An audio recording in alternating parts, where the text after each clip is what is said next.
Testing, testing. 1, 2, 3. Do you want to test? Test, test, test. Test, test, 1, test. 2, 3. Test, test, test. 1, 2, 3. Testing. 1, 2, 3. Test 1, 2. Test 1, Test 2. 1, 2. Testing. 1, 2, 3.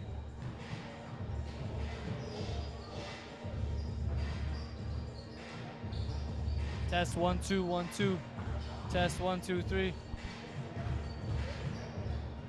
Test, test, test, test, test, test, test.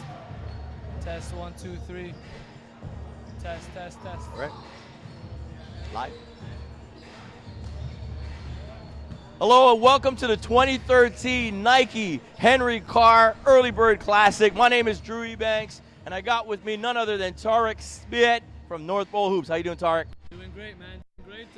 So far we had early 3 games, kind of sloppy, but you know what? That's early season basketball.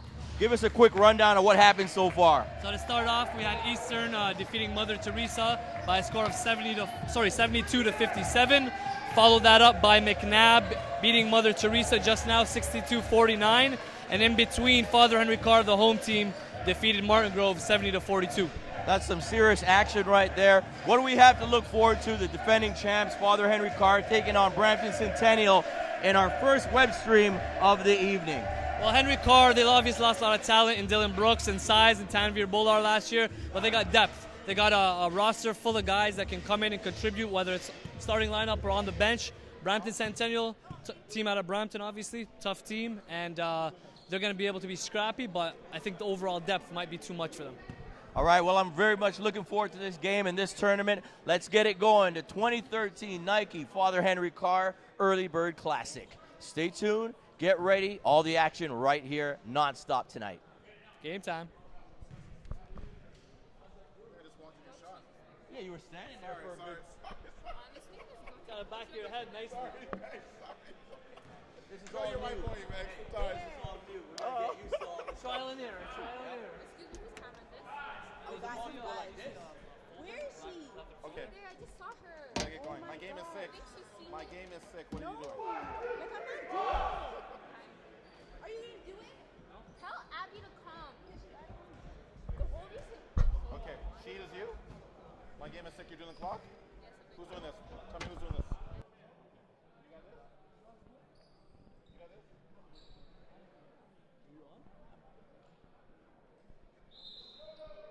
All right, Tarek, let's get this event going. I'm looking so much forward to this tournament. I mean, it's the same thing every year. It's the first tournament, the first big tournament of the season. You have a packed house already. I can only imagine when Saturday comes around for the final.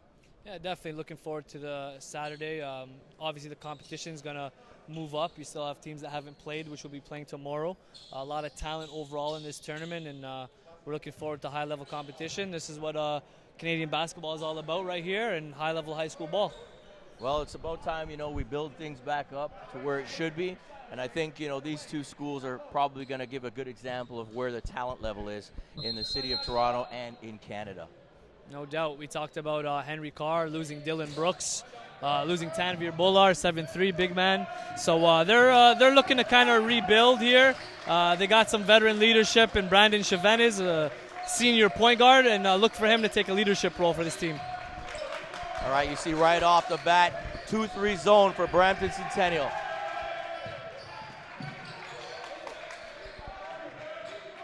Over in the corner, no good on the 3. Big rebound, though, by Henry Carr. Looking to pull it right back out.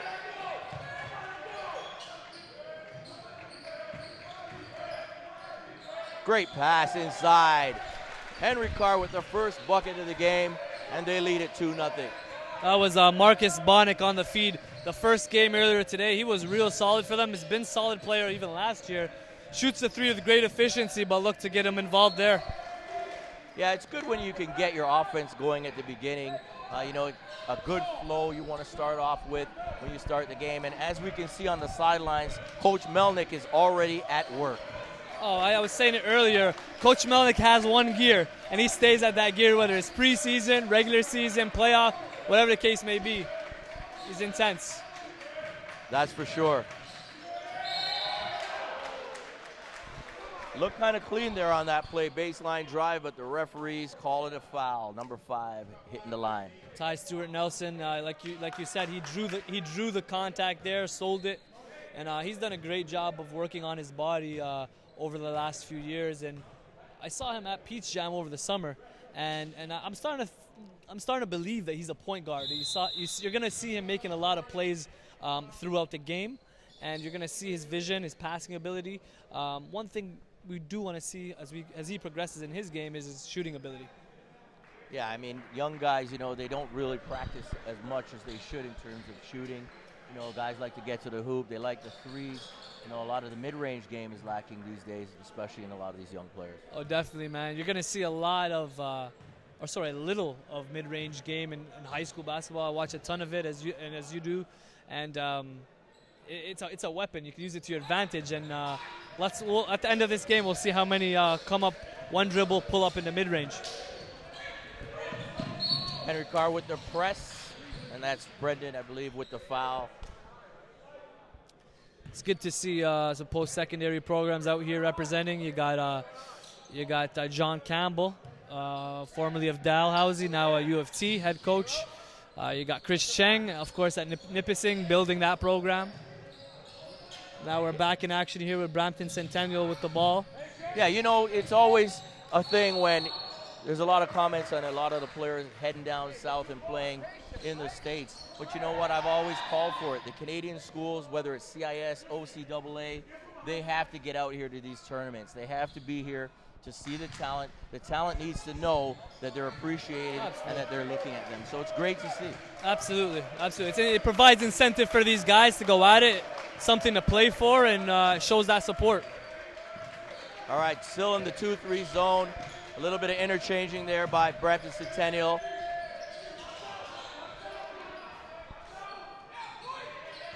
Great rebound.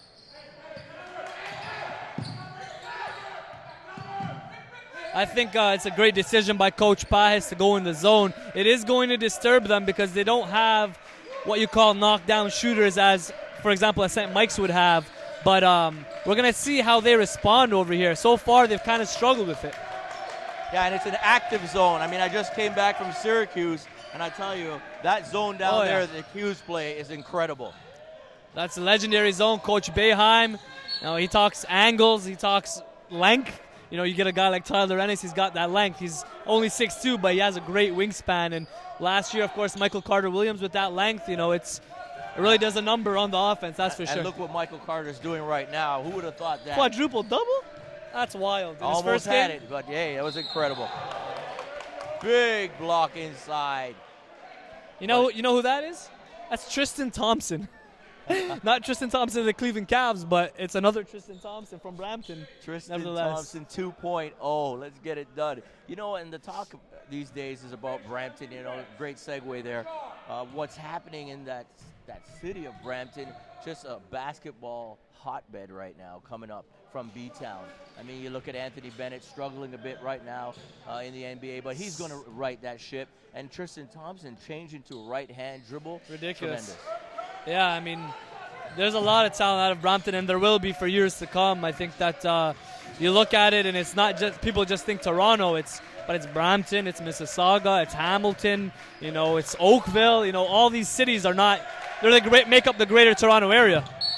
Oh yeah, definitely. And there's a turnover right there by Henry Carr, and Brampton Centennial Verdi comes up with it, and he's gone, trying to get to the other end, and is fouled. You know, we talked about earlier in the day, it's been kind of sloppy games, early season basketball. But one thing that I can say is everyone's been given maximum energy. You know, everyone's excited. It's the first major tournament, and guys are just seeing what they can do on the floor. Yeah, you're right. I mean, right now it's early in the season. I'm sure some teams are working on their rotations, working on their lineups, so nothing's set in stone. But it still is a good litmus test in terms of you know, what the season's going to behold. Absolutely, you got guys that are fitting into the role. Some guys are going from junior to the senior level. They're feeling out how to handle the crowd. I mean, it's a learning experience. That's what coaches want out of their teams. Like, be better. Henry Carr still trying to work this zone, looking for the outside shot. No good. Rebound by Nathaniel, and he takes it down. Of course, Henry Carr in a tough man-to-man defense right now, trying to overplay on everything. Justice Ofori hard inside for the 2. Yeah, and that shows a great athleticism there, taking that drive against the trees inside of Henry Carr.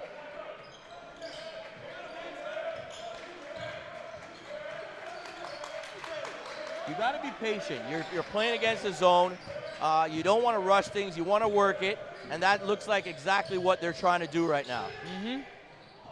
And we talked about it prior to the stream here. We talked about a team that needs discipline. If they can remain disciplined, they will be a strong team with their depth. So far, they are showing the patience, but do they have the personnel to knock down that open 3 with confidence? That's the question right now. That's going to be key this whole tournament. Pull up by Chavez, no good.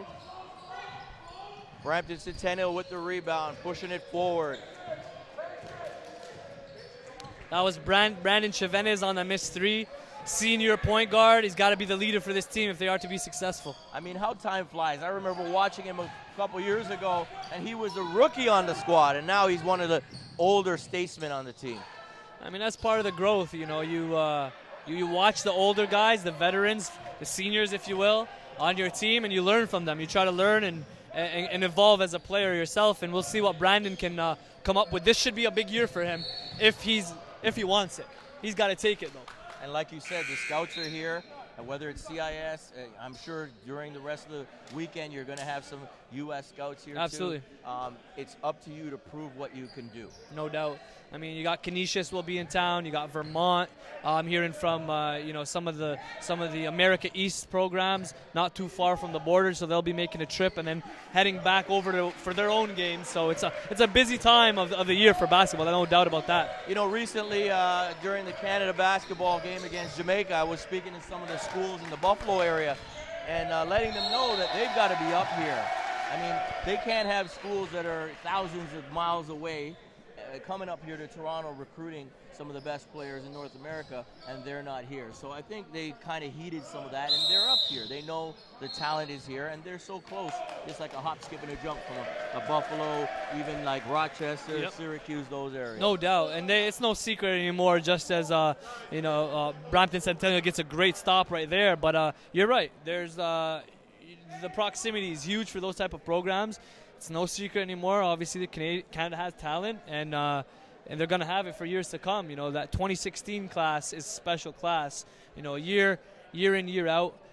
Give me some of the names. I mean, let the people know. I mean, at the top of the list, you got the Jamal Murrays, the Justin Jackson, Brandon Cyruses. You know, for those that followed along on the cadet national team, you had a lot of talent on display. But even for the ones that didn't make that team, doesn't mean, you know, those 12 are the only players there. There are a lot. Let me tell you about the 2016 class. That's a special class, and the reason I say that is because, on a yearly basis, you have a 5 to 7 high major type of talent every class. That 2016 class, we project in the North Pole Hoops national rankings that we're projecting about 15 high major types of talents. Now, the question is, will they fulfill their potential? Will they maximize their potential?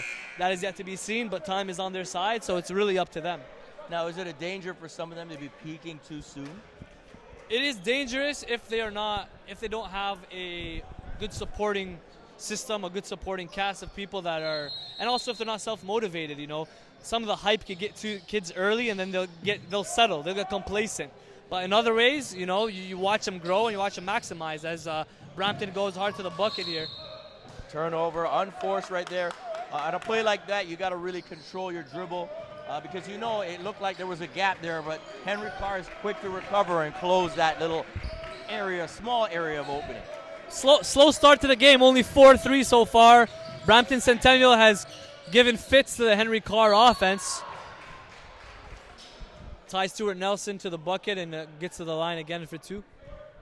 And that's what you got to do. I mean, you got to work the ball. You got to be patient. You got to understand what the other squad is trying to do against your team. And, they're working it in. 4-3, they're up 1. Let's see what he can do at the line. I mean, Henry Carr against his own D, they got to be able to move the ball, of course, one. But more importantly, they have to have an inside presence, someone that can not just get the ball in the middle, but attack, do something with it, whether it's facing up or attacking the bucket hard, because that middle's got to be a threat. When it collapses, you got to be able to dish it out to the open man, then make those threes. So far, we haven't seen that from Henry Carr. And of course, when you lose a big man like Tanvir Bular, that's going to happen. They're going to have to recover and use what they have on the court. As you got a nice drive by Brampton Centennial. That was number 2.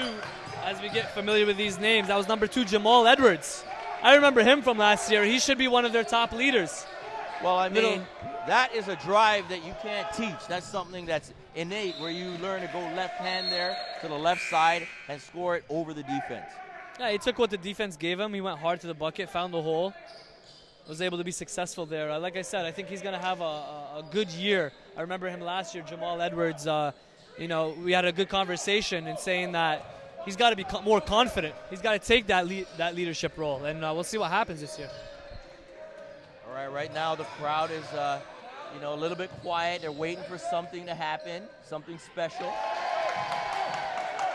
That was kind of special. Number 12, Nicholas Campbell with a tough bucket inside.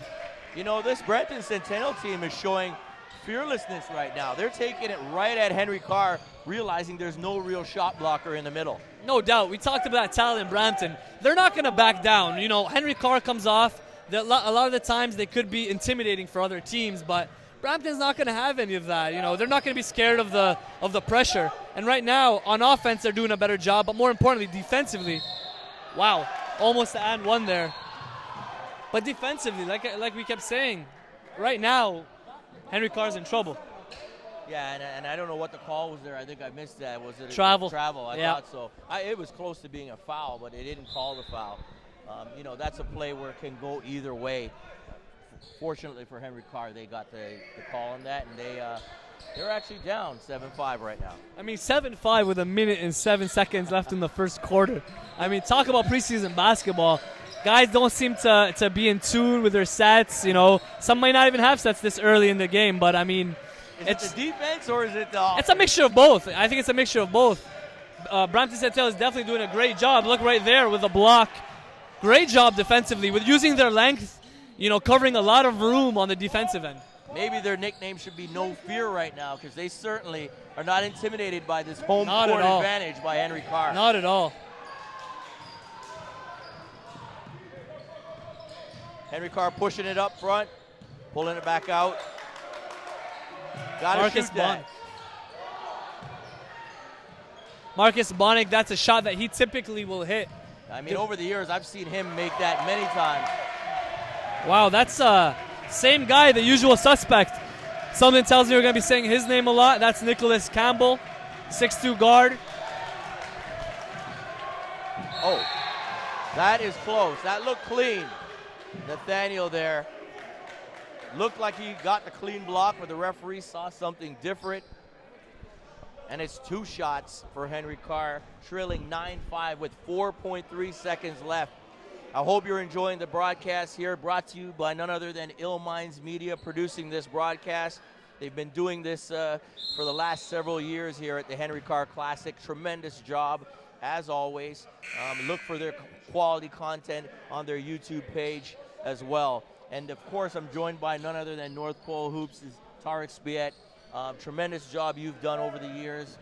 We've worked together many times, and we will continue to do that to push Canadian basketball to another level. And it's great to see you here. Where's your brother Elias right now? Is he up in the gym? Yeah, he's at the Junior Vaughan Classic. But man, I've been waiting for the high school season for a long time, and it is exciting. It's a different atmosphere. It's a different vibe than the college ball or the NBA even. As he shoots a 3 here. Oof. Oh yeah, it is a different vibe. But I see a resurgence in basketball here in Canada again. I know that guys are going to be leaving, but I still will look to see the improvement in the talent. After 1 quarter, the Brampton Centennial squad is up 9-6 over Henry Carr. You're tuned in to the broadcast of the 2013 Nike Father Henry Carr Classic. Stay tuned. We'll be right back.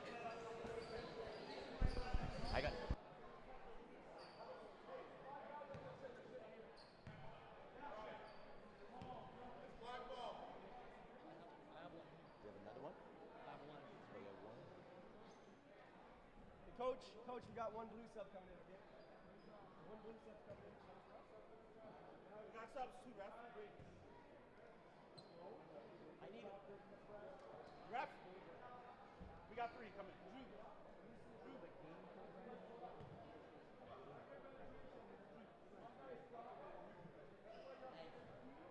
It's probably better for you to have those than me because I know most of their names. And if I don't know, I'll just look over. She's getting one.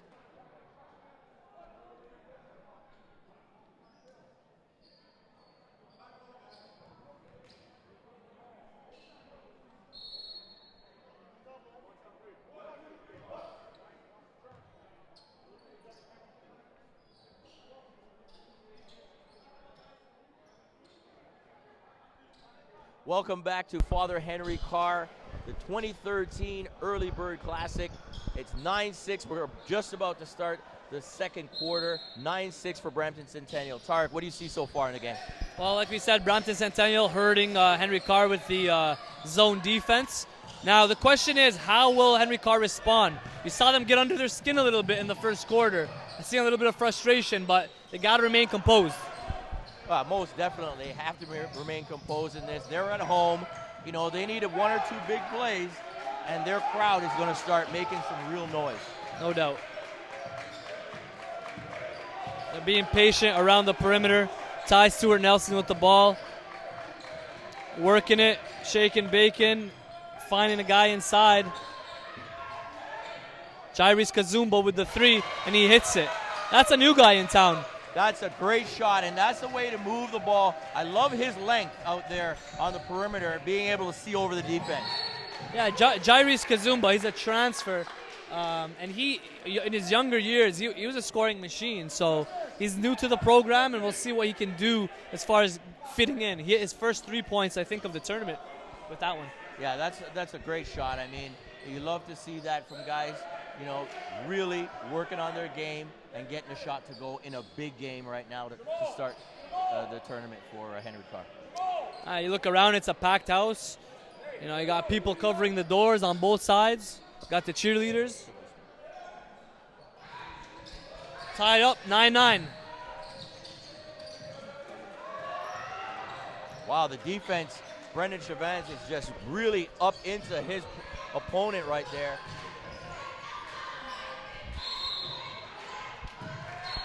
Yeah, that's pretty easy to call there. Trying a little spin move, took an extra step. That's number 4, Ishan Verdi.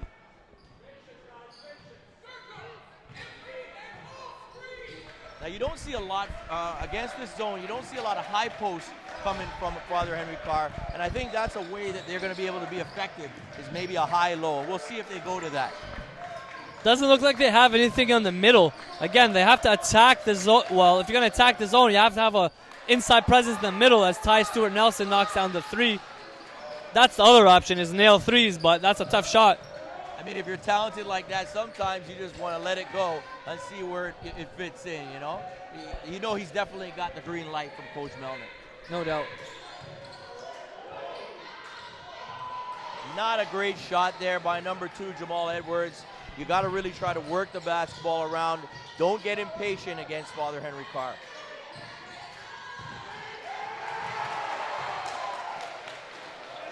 Anthony McNish. Young buck. With the bucket. Gets good position inside. Now Henry Carr applying pressure, it seems. Home team now takes the lead 14-9. And they're on an 8-0 run right now to take the lead, and they look like they're really starting to settle in. Jamal Edwards looks like he's directing traffic.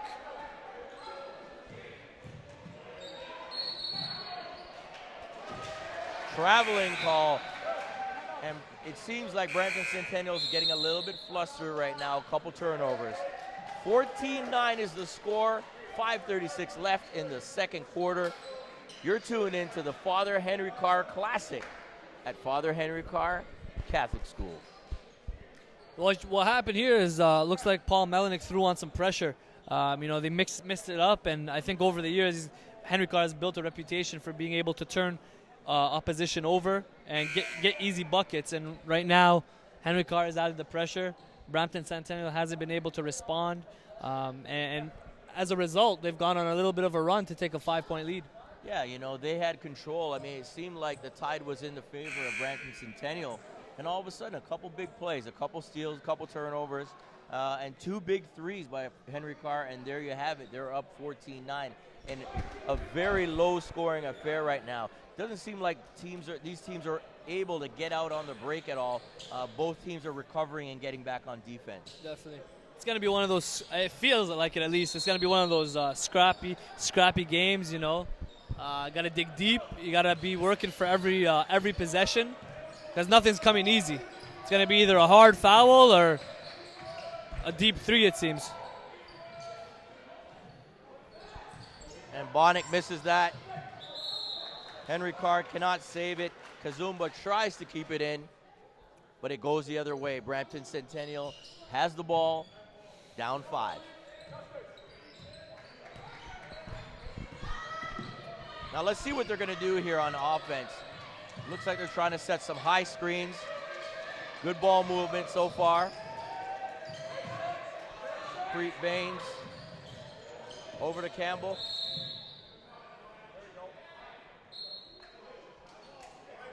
Foul called. Stuart Nelson with the foul. Right now, Father Henry Carr with 5 fouls so far. 3 fouls for Brampton Centennial. Henry Carr just got to be solid, patient on D. I mean, there's no need to gamble on every patch. Just play solid, make them make mistakes, as just happened, forcing Brampton Centennial into a bad shot. Force the turnover. You're a predictor or a mind reader or something because you knew exactly what was happening there, Tarek. I mean, Henry Carr, you know, they sometimes get a little too antsy, trying to get that ball, trying to get in the transition because they love to run. But over there, they remain patient, and, you know, they benefited from that. All right, let's see what they're going to do on offense now. Great crowd in here tonight for the first day. I think people know this tournament's been going on for years, and they want to be here to witness this. Yeah, I mean, if you look at the doors, it's clogged up right there. You know, you got both doors sealed off. There's only standing room, and you know, rightly deserved for this tournament. It is a big-time tournament. We have it ranked as a 4-star tournament in the grand scheme of things. Next weekend, you have the Humber Classic, which we have as a 5-star tournament just because there's more teams involved. And that's another one where I've been going to since I was playing basketball myself and watching a lot of guys, history. you know, like Phil Dixon and several other guys.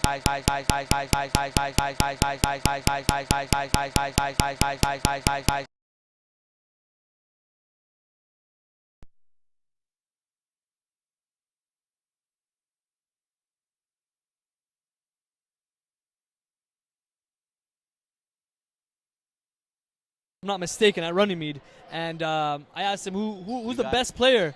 And he's he's probably 60 plus. Legend, Coach Petrus. Yeah, oh yeah. And I asked him who's the best you've ever seen. Surely enough, first name comes up, Phil Dixon. A blast from the past there, but now we're back to the current. And we are back to the current, and I don't know if any of these players have seen those guys play, but they've seen a lot of basketball on TV and whatever, and they know how they want to get it done. Right now, Henry Carr getting a little bit more aggressive. It seems like all the production's coming from the line.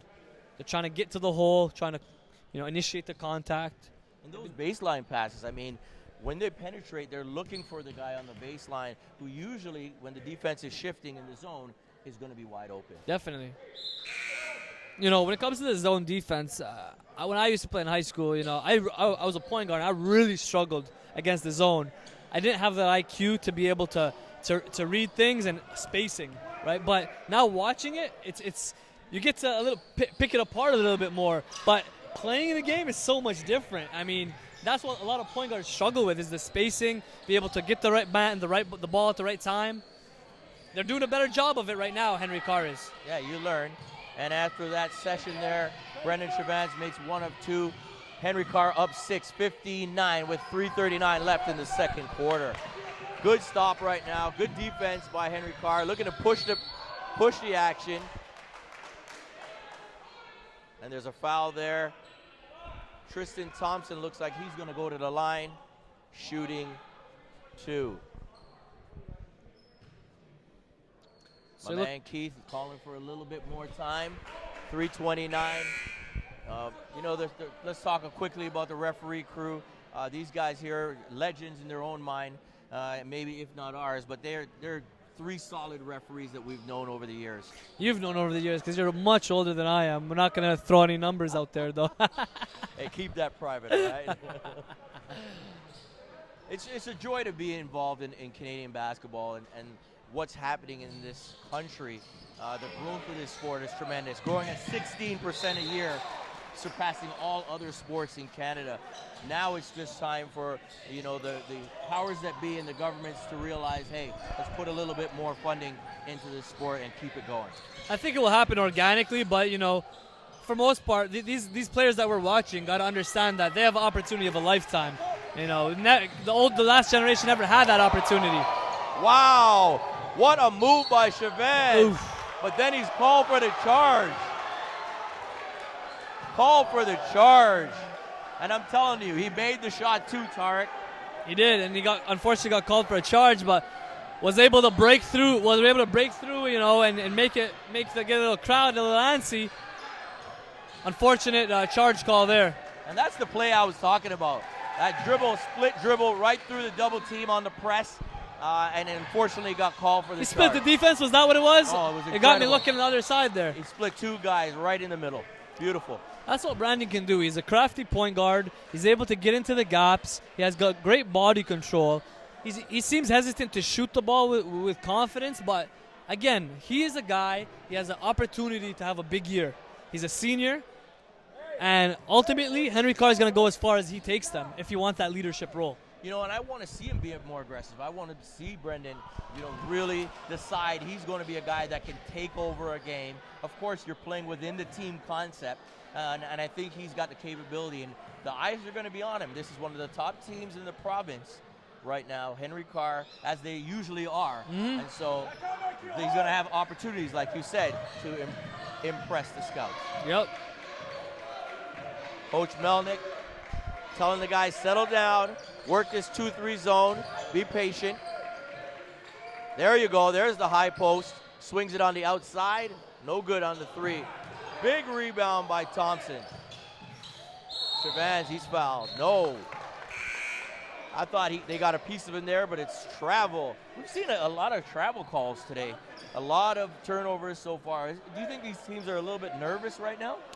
On Henry Carr's end, I wouldn't say it's nerves because they just played a game, and I just think it's early in the season, People don't know their roles yet. The players don't know their roles. They're kind of playing a little sloppy, more one-on-one basketball, but it's important that when you get called like that for those violations that you react in a positive way. I mean, just get back.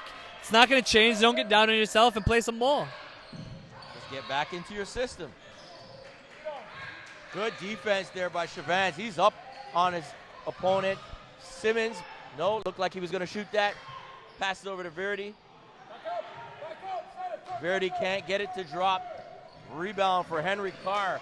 16-9, Carr leads it with 2 minutes left in the second quarter.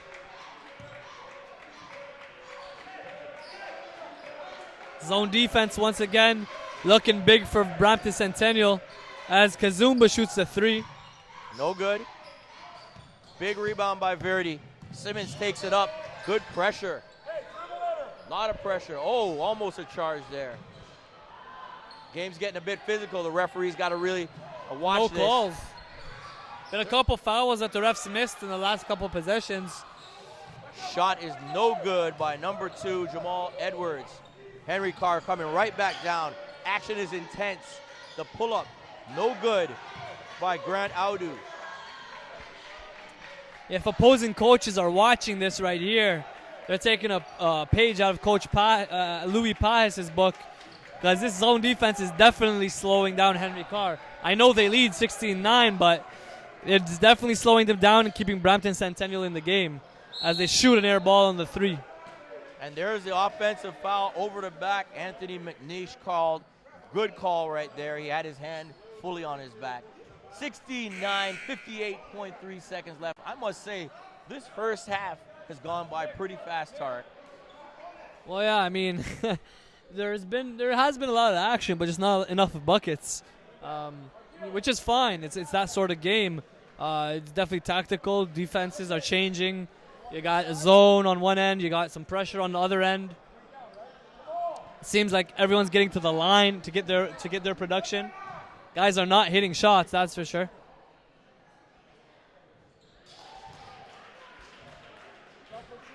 It just shows you how important just the fundamentals of shooting the basketball is when it comes to the game. You know, I wouldn't say there's one player on this team who's a pure shooter. That's a sniper. You get him on the three-point line to spread that defense.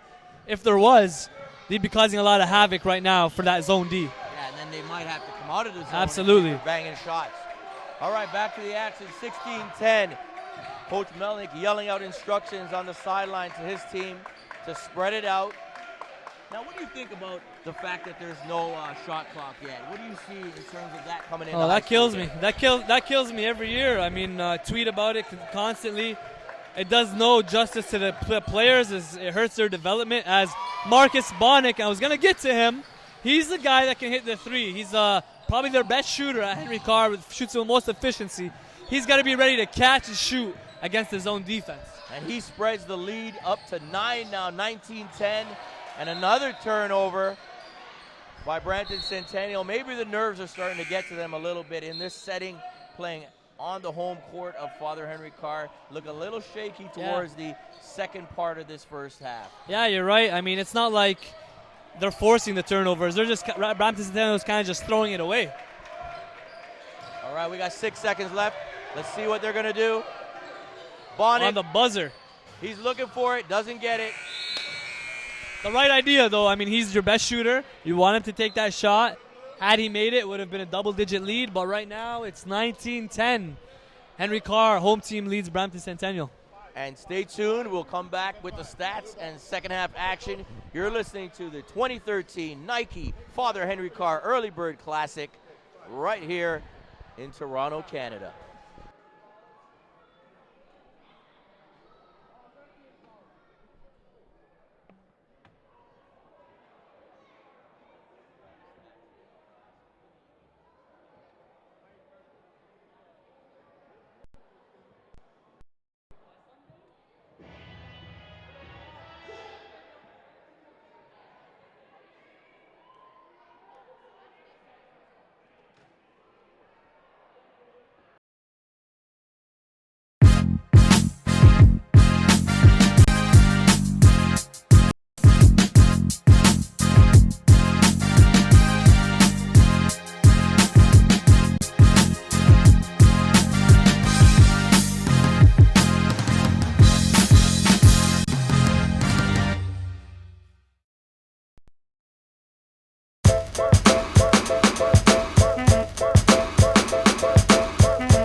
We're seeing an explosion. You know, Canada is really, you know, becoming internationally recognized as an up-and-coming basketball country.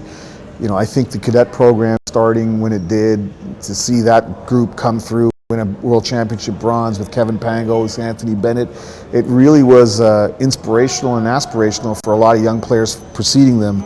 And, you know, now with the junior program, there's just a huge amount of excitement in our country.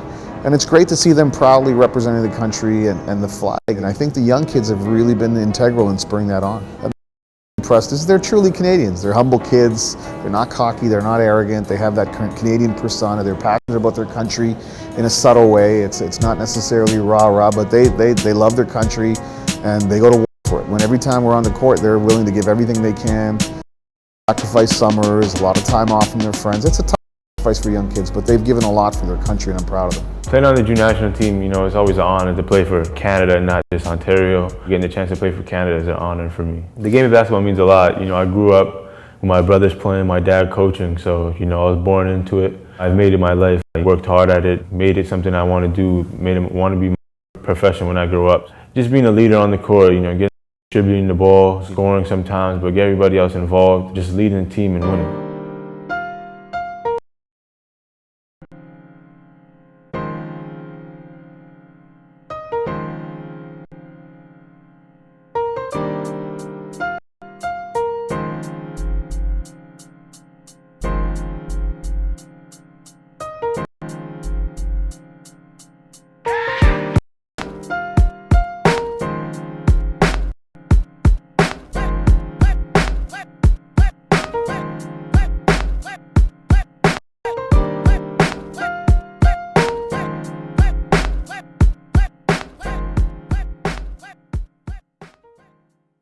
Being born and raised in Canada, this is where basketball started. To be able to have the Canada flag on my chest is truly an honor. This game keeps me off the streets, keeps me humble, and it's just a that I work at. It's really my everything. The game of basketball is truly something special, and without it, I don't know where I would be.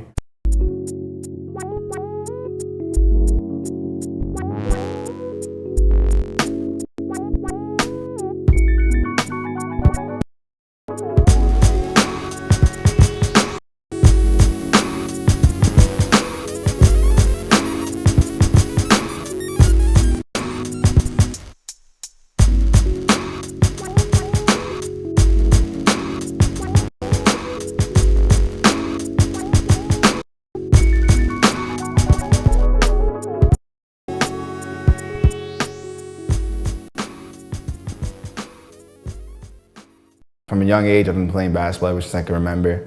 It's my love. I mean, just the love for it. You just have a certain kind of passion and connection that you just can't explain. Like whenever an NBA game is on, college game is on, it gives you that feeling you want to go outside and play right away. Bring everybody together globally. The fact that it's expanding worldwide, doesn't matter what language you speak, we all can play the same game. Sacrifice. I mean, sacrifice is one of the words I've lived by for the past couple summers and years. Team Canada, and you know, with a mixture and combination of AAU basketball. You don't get many weekends to yourself, if any at all. Seeing friends, there's no seeing friends. Your friends are your teammates, your brothers are your teammates, your family's your teammates.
With 6 points. He hit a 3 and got to the line. See what he can do in this half. Basketball's put me in very great situations. Opportunity to go to college and get my education. It's allowed me to travel the world. Been to Brazil last year with the team. Playing with these guys from Tyler, Xavier, Denzel, Keza, Dwayne. Just being able to be on the same court as them is a blessing. You know, everybody's just in there for the team, and it's just a great experience. And I really playing with them. Of course, we're going for gold. Still in the zone. Definitely have a team that's capable of doing that if we just play together and play good hard. length, covering up a lot of space on defense. Last summer we sold ourselves short. I feel like we shouldn't have lost those that we lost, but it happened and that's the past. And I want to kind of show everybody that, you know, as a group collectively, we're all working together to kind of better the organization of Team Canada. We need the support of the city and the country and all the provinces. The fact that we're able to reassemble the team that we had last year, maybe add some more key parts. I think that this year could be the year that we do. And I'm just honored to be a part of history. It's a blessing for me to play with the amount of players that are coming out this year. You know, he tapped the glass after the two-hand jam. Excited. It's an emotional game. What are your thoughts on that? I'll give you mine in a second.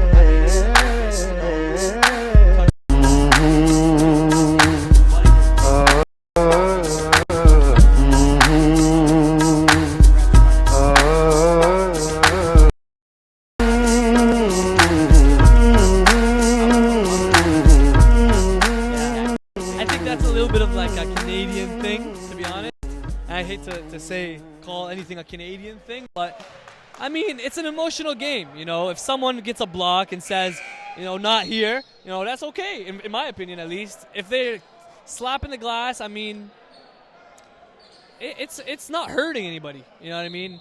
It might be looked at, you know, misconduct or bad sportsmanship. I don't know. It's kind of in the heat of the moment, but anyways, we digress. We'll talk about that, and we'll save some more of that if it happens again. Here we go. Henry Carr with the defensive stop. Bringing it down. Stuart Nelson's got it down low. Copeland. Out to Bonnick. Chavanis. There you go. Finally gets into the middle. Back out. Copeland. Pull up from Ty. Doesn't get it to go. Good looking pull up. Again, we talked about that mid-range game earlier on the stream, and that's what you want. You want to get a nice, clean look. They got that. Oh, nice drive, but he can't get it to drop. Number 12, Nicholas Campbell. Copeland attacks nicely. Henry Carr comes right back.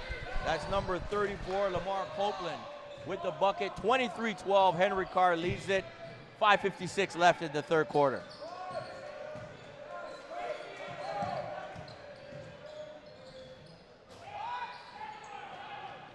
Rebound Chavans off the miss by Brampton Centennial. Coming back, looking to increase their lead from 11. And Bonnet can't get it to drop. Big rebound inside. McNish with the rebound, and it's 25-12 for Father Henry Carr. And that's a 10th grader right there. We talked about their depth. They got some older guys. They got some younger guys. And a lot of length, not too much size as far as 6'8", 6'9" guys are concerned, but ooh. Easy call to Marcus make right Bonnick draws the charge. Great defense.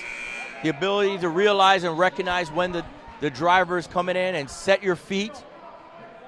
You know that Coach Melnick is really enjoying the defensive play there by Bonnick. Yeah, Marcus, I just think he's a solid overall player. He hits the three.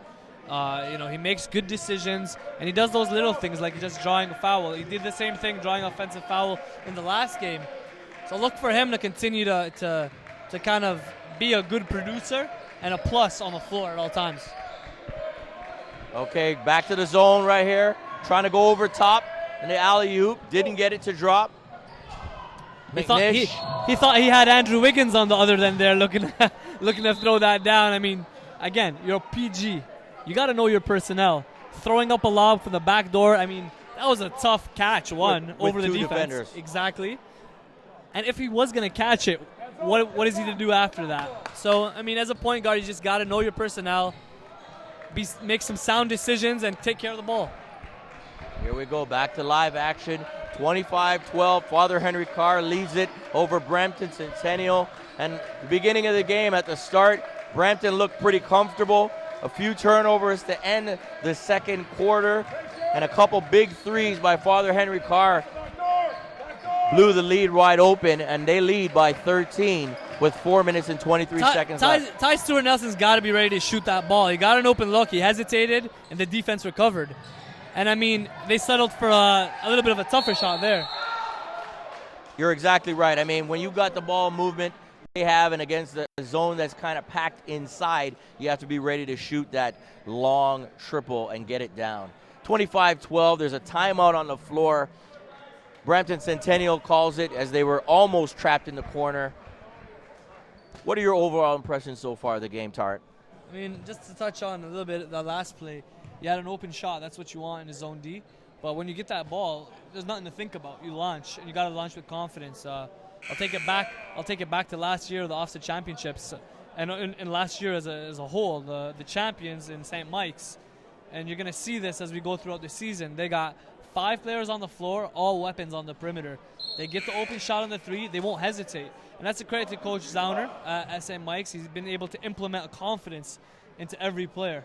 Because when it comes to shooting, I was never a shooter, but it comes down to confidence. And Ty can hit that three. So we expect him to take that three on the next possession.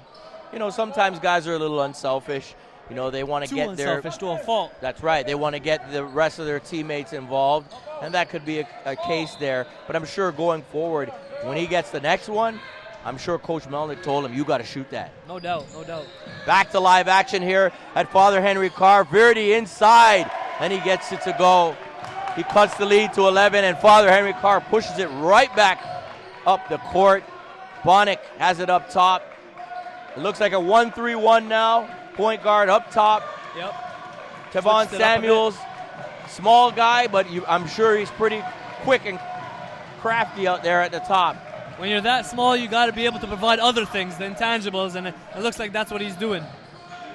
And you know, this is a tactical move by the coach of Brampton Centennial, trying to change things up. Elias Pais trying to change things up, give them a different look, and see if that can do something. And there you have it, a turnover by Father Henry Carr right off the bat. Looks like a game of chess. You know, you gotta be able to think the game if you're gonna be successful against a zone, especially. Pull up misses, no good by Marcus Anthony. Another Wide three. Open. Wow. Wide open three. Where's the defense by Henry Carr? Markeel Barnaby misses, and Bonnick grabs it, pushes it forward. Copeland, easy call. And maybe on that play, you know, you kind of think you're open, but maybe you should kind of pull it back out after a turnover of the previous possession and maybe try to work the offense and see what the zone is giving them. Again, we talked about knowing your personnel. You know, Marcus got the rebound. He passed it over to Lamar Copeland. Lamar doesn't have the skill set, to be quite honest with you, to be able to hurt you from the wing with craft. He's a guy that's going to get rebounds and put them up, and you just got to know your personnel because it ended up, surely enough, as a charge. Well, he'll learn hopefully the next time down, be a little bit patient. Here we go, back to live action. 25-14, Father Henry Carr leads it, 2:49 left in the third quarter. One thing I like about Brandon is he's a good rebounding guard. He's able to rip that board down and start off the break. That's tremendous when you have guards that can, you know, give the bigs a little bit of a break. Absolutely. As Marcus Bonnick settles for a three-point shot early in the offense. Rebound by Kazumba, and Brampton Centennial back up. Carlo, he's got it. It looks like, if I'm not mistaken, Henry Carr's gone into a zone of their own. Yes, unfortunately, exactly right. the rotations aren't as crisp, leaving Carlo open man, can't get it to go, and then he reaches in.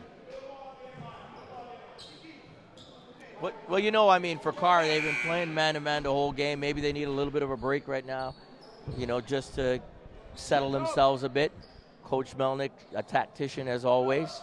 Well, we said on the top of the stream, I don't see a knockdown shooter on either team. So, I mean, his zone might be a good little taste of their own medicine. Go back with his own defense, try to slow it down a little bit more. Oh, beautiful feed. Nice cut. Great feed by Kazumba inside. And a very good cut as well by Ty, you know. Whether you're moving the ball or moving yourself as an individual, you got to be able to have constant movement. Oh, and a foul. No. Looks like a travel called. Referee Clifton calls a travel. Another turnover for Brampton Centennial.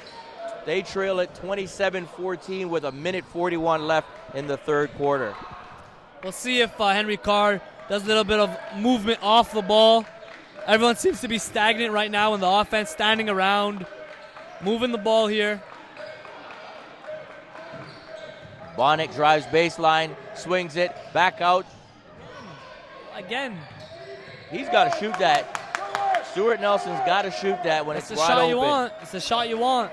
Once again, he pump faked and ended up bringing it back. Swings it over. That's the way you got to do it. That's a shot you want, though. Kazumba does not make it. And here comes Brampton Centennial. And the reach-in by Father Henry Carr. Girisi Kazumba. 1 minute and 5 seconds left in this third quarter. 27-14 is the score. The Father Henry Carr squad leads it over Brampton Centennial. Crusaders right now look comfortable. They're at home. They got the fans behind them. Not much going on, though, in terms of excitement, but they're just playing their game, looking to get through to another game tomorrow. I mean, we expect at some point throughout the game for there to be that defining moment where, you know, maybe a dunk, maybe a big block. Get that crowd going a little bit and opening up the gap. Another travel call on the spin move. Looks like Nathaniel trying to take it down. He's got a confused look on his face. Let's see what this zone is going to do. It's still a 1-3-1. You got the point guard up top. Number 2, William Mailer. Nope, sorry, my bad. Jamal Edwards up top.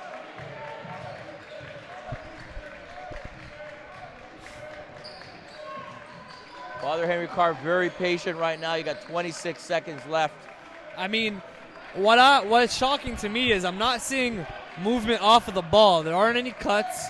You know, there's just a lot of standing. And if they're not going to cut, they got to be able to move that ball a lot faster. But it looks like they're settling for that last shot, which is fair. My bad. No shot clock.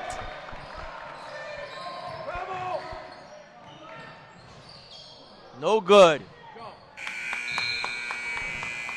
Wow. Ty Stewart Nelson misses that. 27-14.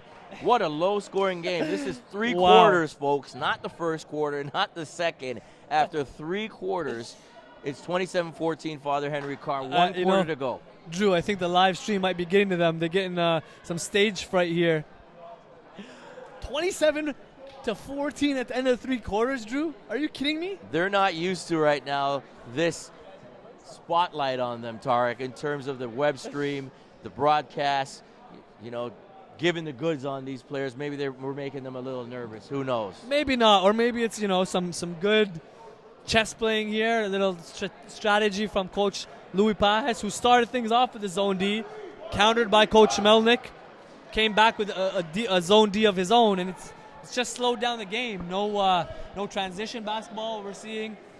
You know, we're seeing a lot of half-court sets. And you make a good point. I mean, no transition play, no fast breaks. I mean, is it up to the point guard to kind of push that pace, or is it the other teams are just doing such a good job of getting back, there's no opportunities to get out and run? I think it's a mixture of the zone D doing a good job of taking up a lot of space on the floor, but on the flip side, again, you're going to hear this throughout the weekend, but it is early, and teams just don't know what to do in these situations. They don't know how to react to a zone defense quite yet. They don't know where. They're not really well equipped with spacing either. So missed there by Verdi. Shots too. Yeah, you got to make shots. It's simple as that. My man Sam Mitchell always said, you got to make shots. Sam Mitchell. He's back in town, actually. He's back in town. I hear he's doing some media work with, what is it, TSN? Yeah, we're looking to get back in the scene. It's good to have him. I remember when I was covering the Raptors, it was great to talk to him, and he's going to be a good addition to their broadcast. Always liked Sam. Was a no BS type of guy. You know, called it like it was, and has his own views, and I'm sure he's itching to go, after the media thing. I know he wants to get a job back into coaching. Oh, that looked a little bit dangerous play there. Nothing done on purpose, of course, by Stewart Nelson. I'd like to see him go and pat his opponent there and just say something to him, like, back in our days when things like that happen, you give him a pat on the butt and say, sorry about that. I'd like to see a little bit more of that come back in the game. Drew, you know what? You are a class act. You're a really nice guy. That's how it is, man. And that's, you got to respect that, because there's a certain line that kids got to understand between good sportsmanship and then just having that killer instinct, you know what I mean? And your approach would be one approach. I would do something a little bit different. But, it's things like that coaches and scouts do watch out for. They watch out for your body language on the court. They watch out for things like gestures like that. Character, right? And character. Got to show character at the end of it all. Exactly. And nothing was done purposeful, of course. But I would have definitely liked to see a little bit of, the two guys just kind of shake hands kind of thing. Was that an elbow there? Or? Yeah, it looked like a swing through, and not on purpose, of course. Back to the action, 27-14. Father Henry Carr looks like they're pulling it out. They want to get Brampton Centennial out of this zone. They've packed it in. Now it's extended 1-3-1 up to almost half. And again, with no shot clock, they're going to take as much time off the clock as possible. Which really hurts the game too, you know. You have a 30-second shot clock, make things a little bit faster, make them make a decision. You'd like to see a little more action.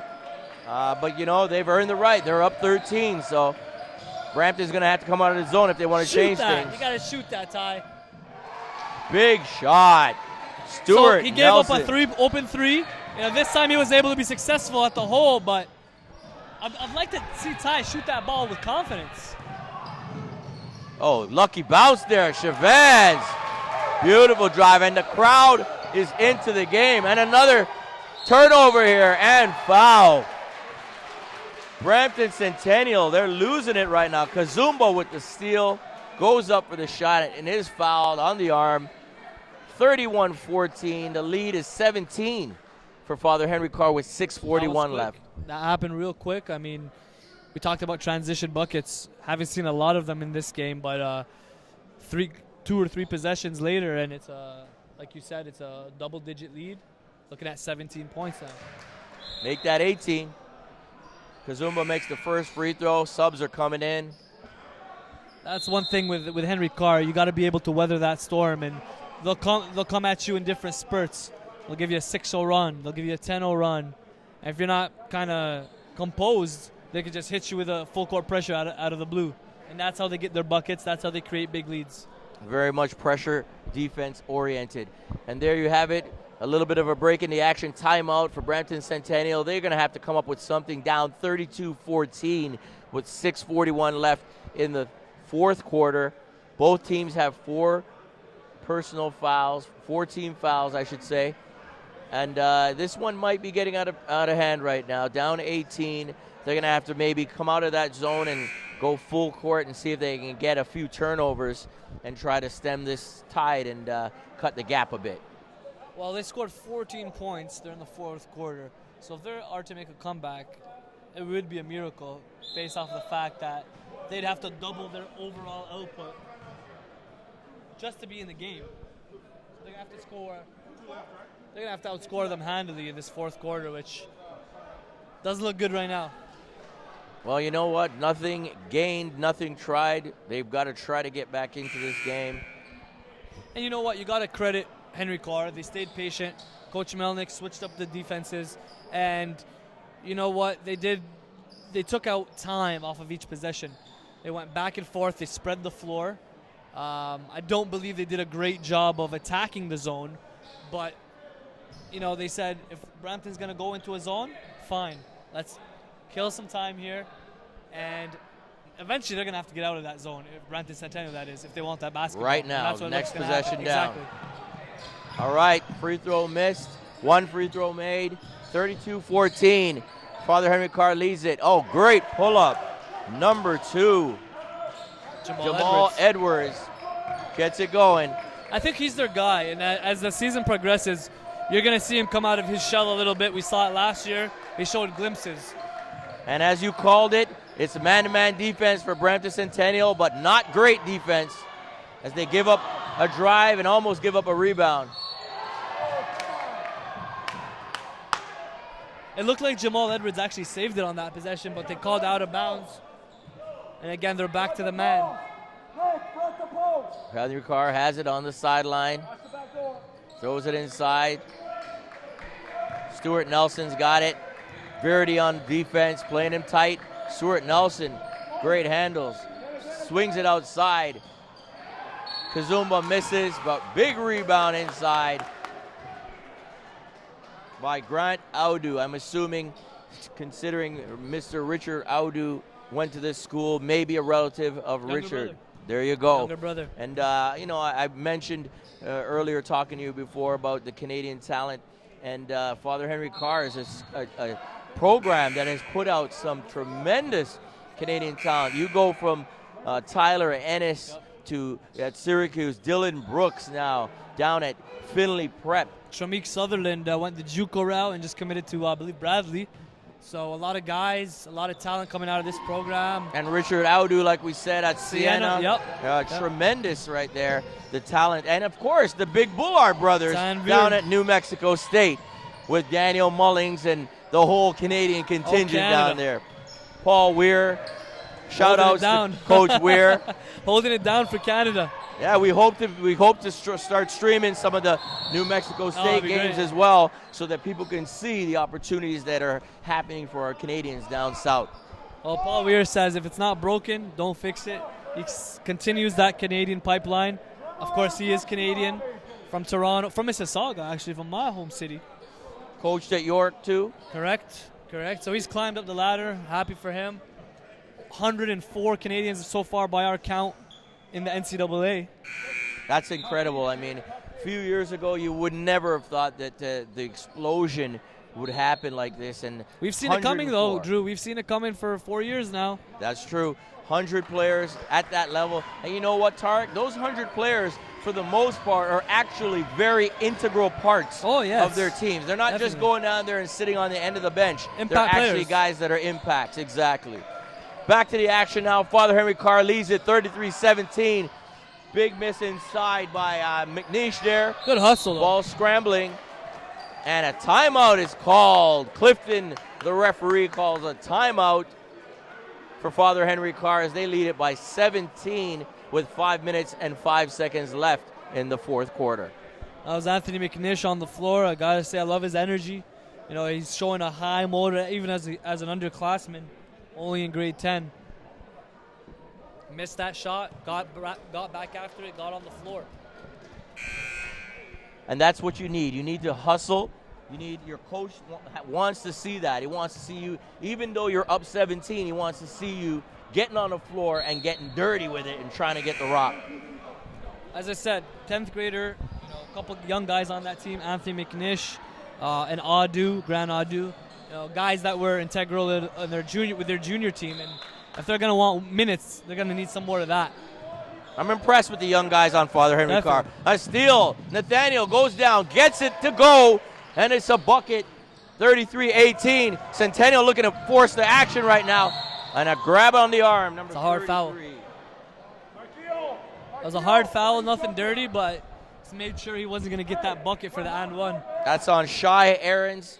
The foul, and 2 shots right here for Giris Kazumba. Is it Giris or is it Jairus? I got a feeling it's Jairus. I should have checked on that. If it's Jairus, but you could be right. get it done. I'm just guessing. Jairus just sounds a little bit more, Sounds sweet like that. Let's just call him Jairus. Kazumba. I like that, Kazumba. Love the last name. Love it. Gotta love the last names out of the city too, like Kabongo, Kazumba. Amazing. Shows the multiculturalism in the city, in the GTA, in Canada.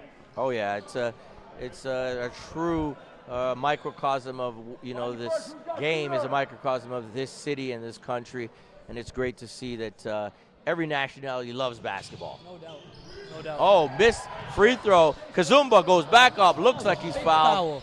But Henry Carr gets the rebound. Blue ball. My mom heard that one, back in Mississauga. That was a blatant foul. Hard on the wrist.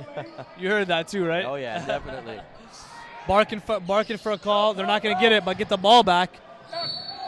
Oh, and they call no a charge. Good. McNish is called on the baseline. You see, and that's where young players have to realize it's not there. They've been calling that all day. Yeah, that's true. What is wrong with the pull-up? You beat your man on the baseline, work on that quick pop, stop and pop, and you got a bucket instead of a charge. You're absolutely right. That mid-range is essential in this game, especially at the high school level. Big 3 misses for Centennial on the outside, but they get the rebound and put it back. Number 3, Markeel Barnaby. All right, it's 34-20, 4 minutes and 23 seconds left. Henry Carr still leads it, trying to work their offense. Brampton Centennial in a man-to-man, forcing the action. Ty Stewart Nelson's got it. Looks like he wanted to turn the corner there, pulls it back through his legs. Dribbling right hand, pull back. Great handles by Stewart Nelson. And he's got that size. I mean, you cannot push him off the ball. Foul there on number 3, Markeel Barnaby. Yeah, you're right. You touched on that. It's not just his handle, but as you said, it's his size. He's able to create a lot of, not say create a lot of havoc, but you can't really get that ball off of him. I watched him over the summer at Pete's Jam, and even at the highest of levels, he's a low turnover player. And the question has always been, is he a point guard? Is he a two guard? I think he's successfully transitioned into the point, but again, that other aspect, that leadership, we want to see some leadership from one of the point guards to rise to the top from Henry Carr. We haven't seen Cervantes in a while. Looks like Coach Melnick's going with this rotation on the floor, and they're doing a good job. For sure. Brampton Centennial looking to push the action. Marcus Anthony going left, cut off by Bonnick. Swings it back out to Simmons. This pressure is incredible for a team that's up. Look at that. Ty Stewart Nelson, almost a turnover. Oh, and they just missed the steal. Bucket is good by Nicholas Campbell. Here comes the press. Looks like a three-quarter court. Dropping back to a half court. 36-22. Henry Carr leads it. 3 minutes and 22 seconds left. Oh, Bonnick. Mid-range. High school players refuse to take that mid-range jumper. He had him right in the middle. He was actually in the motion of shooting up in the air and passed it off. 2 points is 2 points, am I right? Yeah, and it looks just as pretty. Maybe just a confidence thing. You got to get that confidence to really be able to pull up and hit that. Okay, pressure defense right there. Almost a foul by Henry Carr. Scrambling D. Verdi inside, swings it outside. Nathaniel doesn't get the three. And, some of these shots, if they had gone for Brampton Centennial, could have closed the gap. It's still 14, and now they foul number 25. Grant Audu is going to the line for Henry Carr.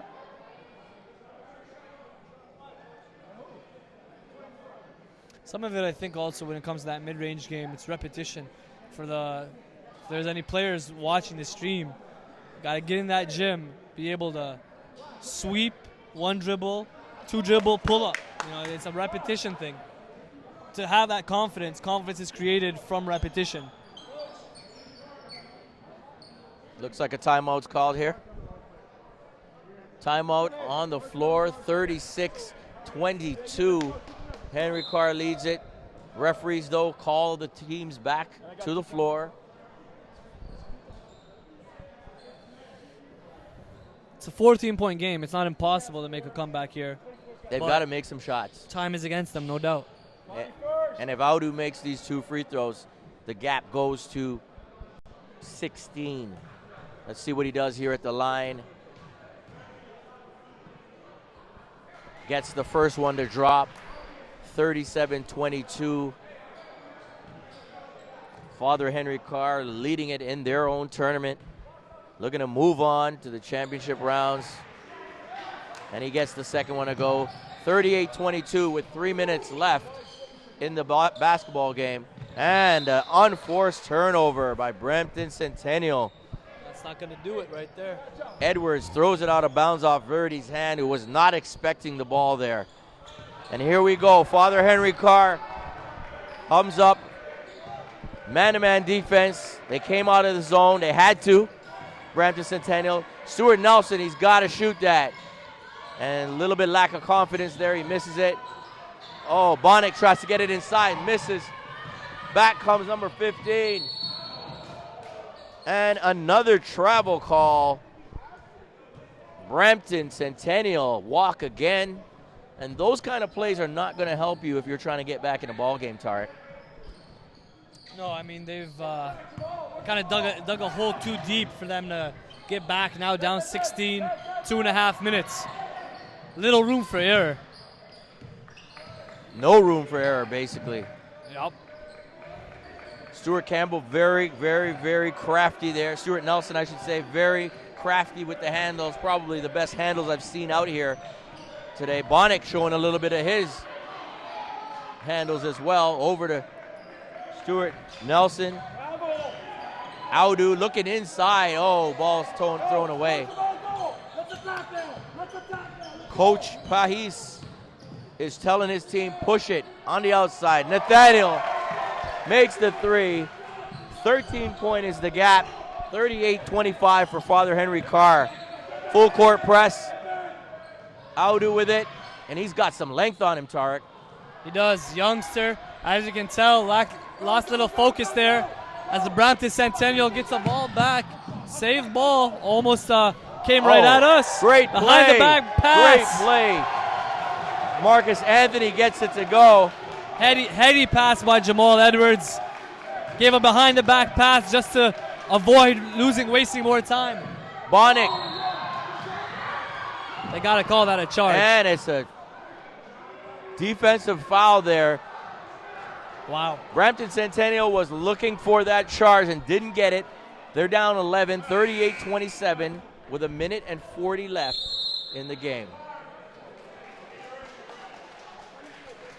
Timeout on the floor, 38-27. You're watching the 2013 Nike Father Henry Carr Early Bird Classic, brought to you by Ill Minds Media, On Point Basketball, and of course North Pole Hoops. We'll be back in a couple moments.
Back to the action, 39-27. Bonnick at the line, misses the first. Looking for another one here, and he gets it. 40-27 is the lead, a minute and 40 seconds left.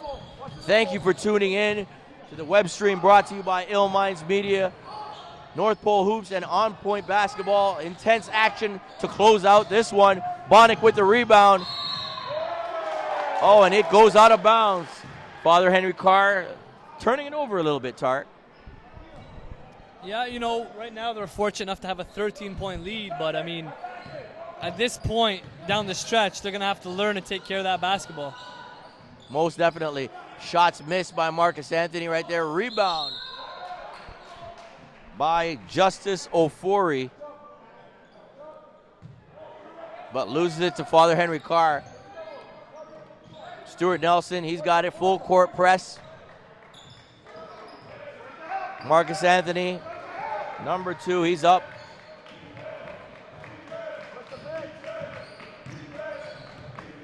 Bonnick, little wheel right now. Little wheel by Father Henry Carr to shave a little time off the clock. If you're Brampton Centennial, you're going balls out for that basketball. Yeah, you got to get it. You got to get out. You can't be passive here. In fact, you got to maybe foul and put him on the line and extend this game. And they finally foul, but I mean, it's about 20 seconds too late, I think. As young players, I see it a lot at the high school level where it's almost common sense that you need to step up and you need to get that basketball. In order to do that, you got to step up, you got to apply pressure, got to gamble, and sometimes double team. It's not just at the high school level. You actually see it at the college level, and it's that in some cases in the NBA where whether it's an IQ thing or a sense of urgency, but you're down 13, meaning either you're fouling or you're pressuring or you're double teaming. Pick one. And one. in that case, they picked the foul, but shaved 20 seconds off. Yeah, and you got to shorten the game. You got to stop the clock. You got to put a team. Henry Carr, they're not been great at the free throw line. They haven't been lights out. So you have to realize this. And really, somebody on the court, if the coach isn't going to call it, there's got to be a leader on the court, like what you said, who realizes we got to shorten this game and come down and maybe put up some threes to try to close the gap and maybe pull off, an upset. But Henry Carr pretty much has this one in the bag. 33.9 seconds left. 40-27 is the score. Bonnick is at the line. Let's see if he can get one or two of these. At one point, I thought it was going to end up something like 35-30. Henry Carr got to 40 points. We got some respectability there. And Bonnick misses the first free throw. That doesn't help their cause. Second one is good, 41-27. Brampton Centennial, 30 seconds left in this ball game. Verdi doesn't get it to go. And it's been like that all game for Brampton Centennial. Missing the shot, a simple play like that, being able to read that rebound and that carom, backing off of that block to get the rebound was possible. You're going to have to dig deep throughout this season and find some spot-up shooters, both teams, as far as I'm concerned, because as soon as you run into a team that has those shooters and can play you zone, and it becomes a zone-to-zone battle, that's going to be the difference. The Nick Stauskas, the Brady Heslip type, the sniper. And those guys are just gifted on a whole nother level. But someone's got to be able to knock it down with consistency and confidence. You're exactly right, Tarek. Bonnick with the free throw hits the first one, 42-27. We've got 19 seconds left in the ball game. And he gets the second to go, 43-27. Here comes Brampton Centennial, and even at the end of the game, Henry Carr with pressure. Verdi gets it down low, though. Good find. Gets to 43-29. That's going to be the final score. Henry Carr will not shoot this, and they get the victory. The first game of our stream here, live from Father Henry Carr School. 43-29 is the score, the final. Henry Carr takes it over Brampton Centennial. Tarek, your thoughts on the game? Well, as we talked throughout the stream, it was a game of chess. Defenses, changes of both things struggled with the zone D, against the zone D. Not many shots falling, but more importantly, not enough movement and not enough movement off the ball as well as movement of the ball. So, it's early in the season. I'm sure they're going to adjust. These kids are still learning. High school kids, some of them 10th graders, some of them transitioning to the 11th grade, so still getting new to playing senior ball. But I'm assuming they're going to be progressing throughout the season. Yeah, interesting game for sure. We saw some things that both teams did well, and we saw some things that both teams need to improve on, of course. Father Henry Carr gets it to go. And next up for us on the web stream, Sir Alan MacNabb out of Hamilton versus Eastern Commerce, and that should be a pretty entertaining game. Yeah, you got Eastern Commerce, a perennial power. This year, they graduated two guys. James Sylvester was at junior college doing a hell of a job out there, I believe at Southwest Tech. And then you have, Tyler Stone was a big-time shot blocker, length, athleticism. So he graduated. He's at Howard University D1 basketball. So you got a bunch of new faces trying to figure out what role they're in, who's going to lead the way, who's going to be the producers, who are going to be the role players. So Eastern's going to come out strong. They're come out aggressive. They're similar to Henry Carr with their pressure and their energy. And then on the flip side, you have MacNabb, a tough team out of Hamilton. They do have a lot of talent. And in the earlier game, they faced Mother Teresa. I thought it was going to be a blowout for MacNabb. But Mother Teresa fought and also exposed MacNabb a little. They are rusty, just as everyone else is in this tournament. But they have some high-level prospects in 6'9", Nolan Narain, Matt Tripchich at the guard spot, McIntosh at the other guard spot. And look out for Brad Spera, the guy with the goggles. He's very easy to see. Tough kid, good point guard, great feel for the game. And he possesses the intangibles that we look for. He's going to give you energy. He's going to communicate with your team. He's going to lead your team. So look out for that with Brad Spera. I really, I'm a fan of Brad. Excellent work there, Tarek. You're the man with all the knowledge of Canadian basketball. You've been doing it for years. We've been on the road. We've been in Canada, all over the place, in America. Basketball, the rise, it's coming. And I love to see this right now. We're going to take a little bit of a break. We've got a few minutes until. I wanted to give you some props. I wanted to say you're doing a great job with On Point, you and Jay. I just wanted to ask, let the fans know what's going on for you. What's next up for you guys? Well, what's next is NBA TV. We're going to be debuting on NBA TV. Big move. That's sometime news to this me. month. Yeah, that's news to me. I thought I told you already, but No, hey, you we'll did not. spring it on you right now. What you got going on there? We'll be releasing some episodes. Well, the first Very one nice. will be the Canada versus Jamaica, and then after that, we will probably air some of the older content, some of the Wiggins content, Beautiful, and some of the other, central, just general basketball content as well. So thank Congrats. you very much. Congrats. Appreciate it, and it's No all doubt. about the kids. I mean, we're here on our own time. We're doing it for the kids. We're doing it to give these great student athletes an opportunity to live out their dreams, and that's what it's all about. No doubt, and I think that it's important. Again, I mentioned it earlier, but it's important for every player playing in this generation to understand the opportunities that they have in front of them. When I was playing, it wasn't that long ago, and I'm sure when everyone else was playing that are much older than me, they didn't have the opportunities. And that's exactly what we're trying to offer as well as the rest of the basketball community, whether it's club programs, whether it's skill development personnel. There are so many opportunities now for kids to excel, but it's almost to the point where they're spoiled with opportunities. So they need to, all of these players, they have a ton of opportunity. They need to take advantage of it. It's right there staring in front of you, and it's up to you to put in that work. As we always say, grind it out, and you'll see that hard work truly pays off. Well said. Couldn't have said it better myself. Drew Ebanks at the Father Henry Carr Early Bird Classic with my man Tarek Spiet, North Pole Hoops, On Point Basketball, Ill Minds Media, bringing you the production here. An excellent job by Zane and Chris getting it done. We'll be back in a couple minutes. Stay tuned for Game 2 of the webcast. Peace.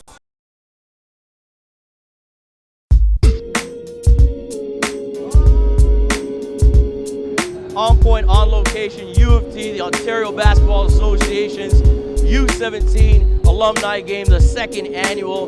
The action is going to be intense. On Point is here. Let's go check out the action. All right, Denham Brown, how you doing, Denham? I'm good, fam. You all right? I'm good, man. Good to see you. Yeah. I'm just enjoying my summer now, man. Just got home from Romania, so just continuing to work hard, working out, play for Team Canada, things like that. What does this mean to you to come back here and play with these guys? It means a lot. It just brings back memories of myself in grade 10, and just winning the Ontario Provincials myself and going on to play in on the national team and stuff like that. It's just seeing the group of kids that are coming up nowadays. Hopefully they could show me something, and we'll take it from there.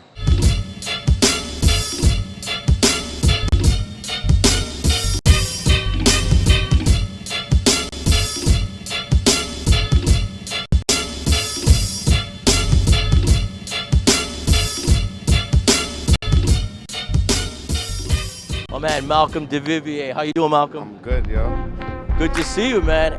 Well, you have some big news. Talk a little bit about what's been going on with you for the last little while. Well, yeah, I just recently signed my letter of intent to attend Oregon State University for this coming fall, 2013. So it's real big, It was an opportunity that I just couldn't turn down. It just felt like the right fit for me. So I'm gonna go out there and just represent for Toronto. All right, I got my man Olu Ashalu. How you doing, man? Doing well, man. Doing well. I got my first year pro overseas. It was a long 9 months. I'm happy to be back, man. Ecstatic to be back home. What was the adjustment for you going from college and now playing pros, man? Overseas, man, it's a different game. Over here in North America, it's like the strongest, the toughest, most athletic is the winner. But overseas, especially where I was at in Spain, it's a different game. It's more tactical. It's more fundamental. So it's footwork and being smart. Trying to outsmart your opponent. I'm trying to outsmart your opponent, but I'm trying to outsmart him. So that's the thing I had to adjust my game. How does it feel going up against some of these vets like Denham Brown, Colin, Skinny Charles? Some of them you probably haven't even seen play before. What's the game been like for you? 58-58 at halftime. Well, I mean, it's good, man. You can see that these guys are hoopers and they know how to play, you know what I'm saying? So us being young boys, you just got to come out strong I mean, I know Denham personally. I train with him in the summertime when I'm back home. So it's like an older head, young boy type thing. So I mean, it's just got to come here and show out. That's about it. All-star games are very tricky. You want to get everybody involved. Substitutions are very tricky, but I enjoy myself playing against these older guys and gaining some knowledge from them. You just gotta, put your fear aside and put the friendship aside and just be competitive about it. And once you're able to do that, you're able to have a great time and have a great game. All right, man. Antwi, you guys were down at the beginning. The young guys looked like they were taking it to you. When did you guys turn the corner and decide you wanted to really take this game? Basically, the young guys are real good, man. Real competitive. They played real well, moved the ball well. In the fourth quarter, we kind of rallied up the troops and said, listen, man, we got to knuckle down and draw a line in the sand, and we came through in the fourth quarter. All right, there you have it. My man Antwi Atuahaney, MVP for the pros, and my man Dwayne Notice, MVP for the future stars. Thanks a lot, guys.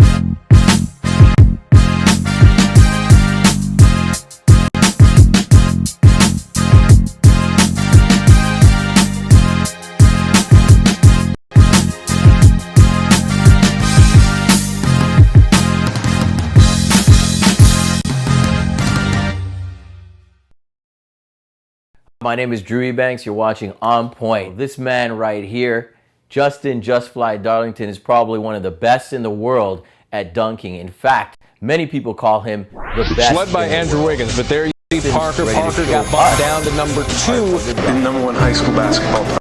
What does that mean? What does that feel like to be thought of? Yeah. It's an honor, but again, some people's opinion, some people think I'm the best. Tutu on my back, might have that at happen if the shot is coming up. Board already grab what you gon' do about this Canadian. No defense, you can put me in. #1, I conquer. I ain't worried about no Parker. If you double team, then I'm pitch. X on the that bank shot, I kiss it, and that Maze kid won't miss it. Cause it's team switch, no team bricks. Crossing up your defense, don't jump when you seen this. Don't jump if you don't mean it. 6'8", I'm that great, I'm that like my flow, respect my whole game and my name went on my flow. Cause I am unstoppable, get bold if you wanna. That last kid that tried out, so till the next morning. #1 baller, think I'm Andrew Wiggins. Killing competition like I'm Andrew Wiggins. Said to be the greatest, better check the stats. Don't come up in my paint cause I'm sitting back. Wiggins can post you up, MJ or Kobe, and hit you with that spin. That Euro like Ginobili, so don't act like you don't know me. I will put you on a poster. Say I'm overrated, but my feet is at your shoulders. You don't want it with my team. Don Woodson to post you up. Neville gon' hit the jumper. Trayvon D too tough. Moses gon' have you scared. Techie for 2 more years. You better stack up the team. We winners know what I mean. #1 baller, think I'm Andrew Wiggins. Killing competition like I'm Andrew Wiggins. Said to be the greatest, better check the stats. Don't come up in my papers, I'm in the back. Shout out to Bill. Don West, what up? Coach Rob Book, Arkel. I'm out.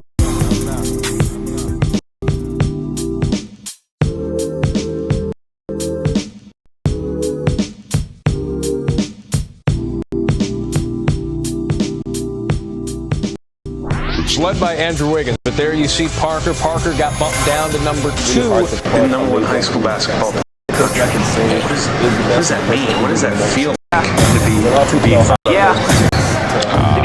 Honor, but again, some people's opinion, some people think I'm the best. Tutu on my back, might have that at happen if the shot is coming up.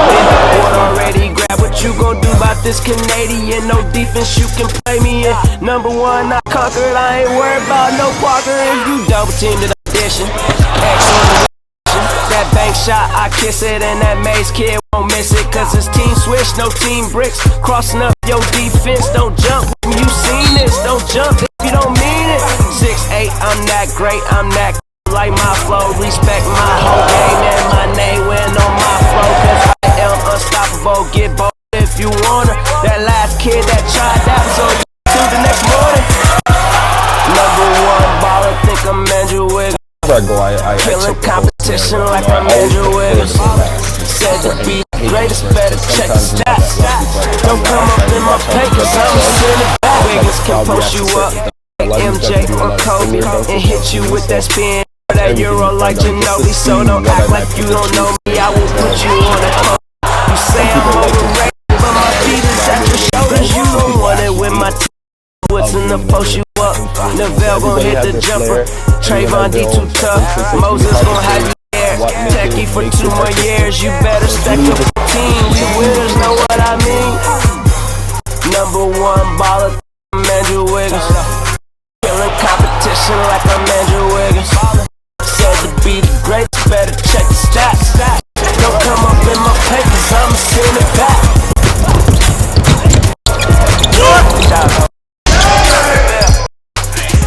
What up? Coach Rob Marquette. I'm out. The highest recorded thing I can think of on the top of my head would be about 50 inches, I'd say, in the air, around there, 50.9 inches. One sport that was also track and field, so I was doing a lot of messing with the sport as well as basketball, and I got noticed national coach in Canada. What does that mean? What does that feel like to be thought of? Track wasn't really something that was inspiring. I was progressing well, and I couldn't have the shot is coming. Already grab what you gon' do about this Canadian. No defense, you can put me in. Number one, not conquered. I ain't worried about no Parker. If you don't think that I'm dishing. That bank shot, I kiss it, and that Mace kid miss it. Cause it's team switch, no team bricks. Crossing up, no defense, don't when you seen this. Don't jump if you don't mean it. 6'8", I'm that great, I'm that like my flow. Respect my whole game and my name went on my flow. I am unstoppable, get bold if you wanna. That last kid that tried that was on the next morning. Number one baller, think I'm Andrew Wiggins. Killing competition like I'm Andrew Wiggins. Said to be better check the stats. Don't come up in my pay cause I'm sending back. Wiggins can post you up, MJ or Kobe, and hit you with that spin. Ginobili, so don't act like you don't know me. I will put you on a poster. You say I'm overrated, but my feet is at your shoulders. You don't want it with my team. Don Woodson to post you up. Neville gon' hit the jumper. Trayvon D too tough. Moses gon' have you there. Techie for 2 more years. You better stack up the team. We winners know what I mean. Number one baller, think I'm Andrew Wiggins. Killing competition like I'm Andrew Wiggins. Said to be the greatest, better check the stats. Don't come up in my pay cause I'm sending it back. Deville, Don Woodson, what up? Coach Rob Fulford, Marquette. I'm out.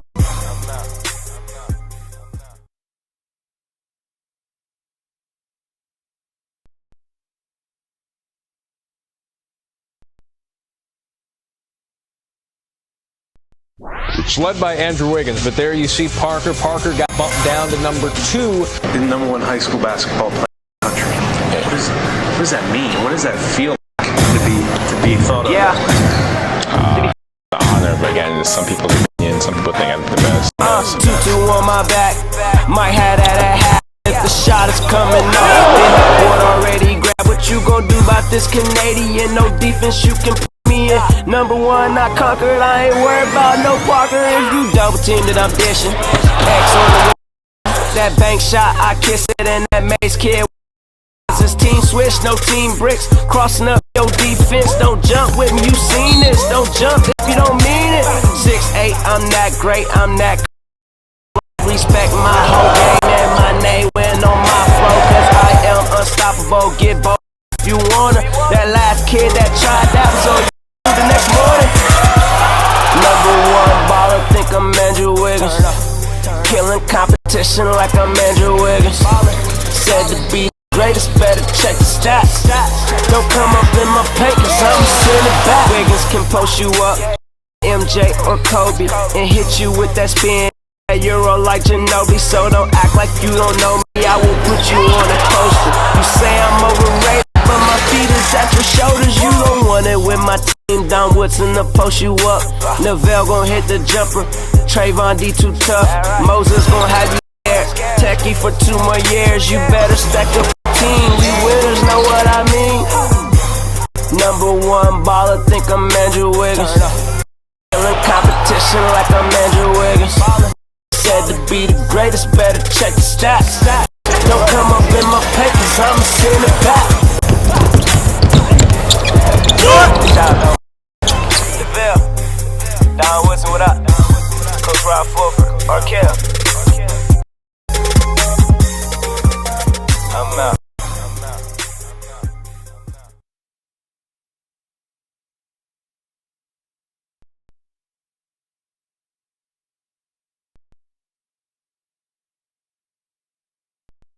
It's led by Andrew Wiggins, but there you see Parker. Parker got bumped down to #2. The #1 high school basketball player. What does that mean? What does that feel like to be thought of? Yeah.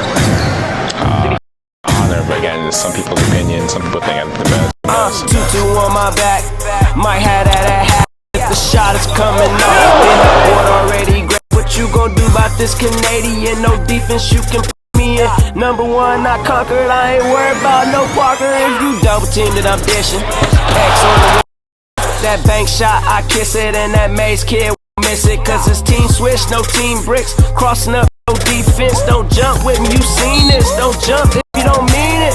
6'8", I'm that great, I'm that like my flow. Respect my whole game and my name win on my flow. Cause I am unstoppable, get both if you wanna. That last kid that tried that was on the next morning.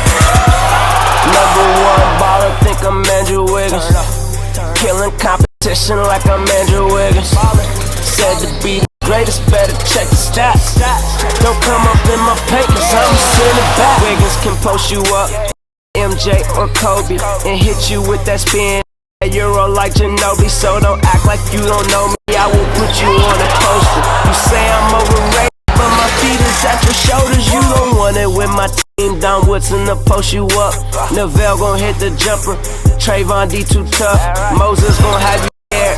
Techie for 2 more years. You better stack up the team. We winners know what I mean. #1 baller, think I'm Andrew Wiggins. Killing competition like I'm Andrew Wiggins. Said to be the greatest, better check the stats. Don't come up in my papers, I'ma send it back. Deville, Don Woodson, what up? Coach Rob Fulford, Arkell. I'm out.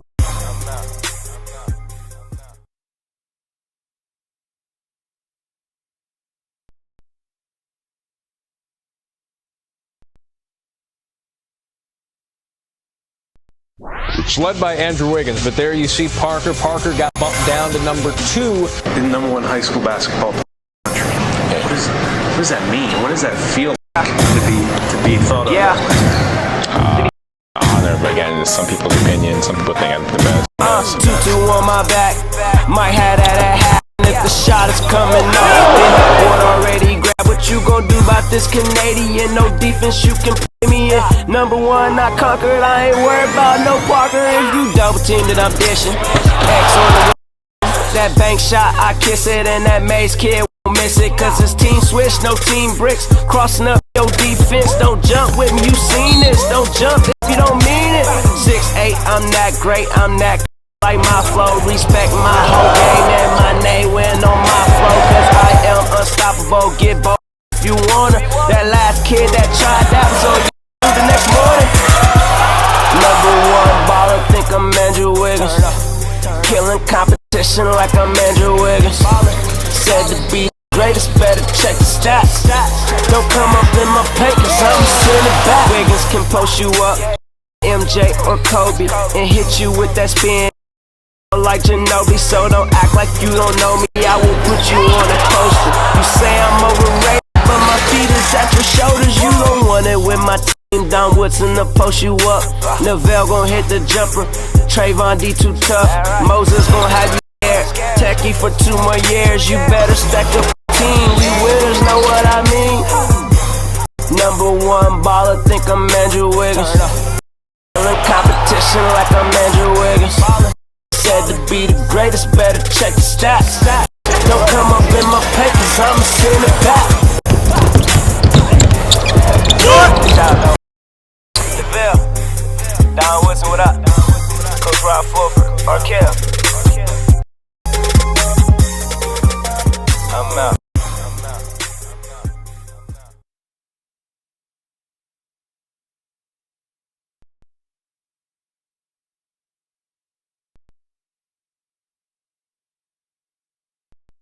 It's led by Andrew Wiggins, but there you see Parker. Parker got bumped down to #2. The #1 high school basketball player in the country.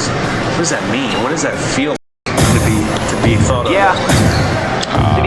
Honor, but again, some people's opinion, some people think I'm the best. 2-2 on my back, might have that at half if the shot is coming up.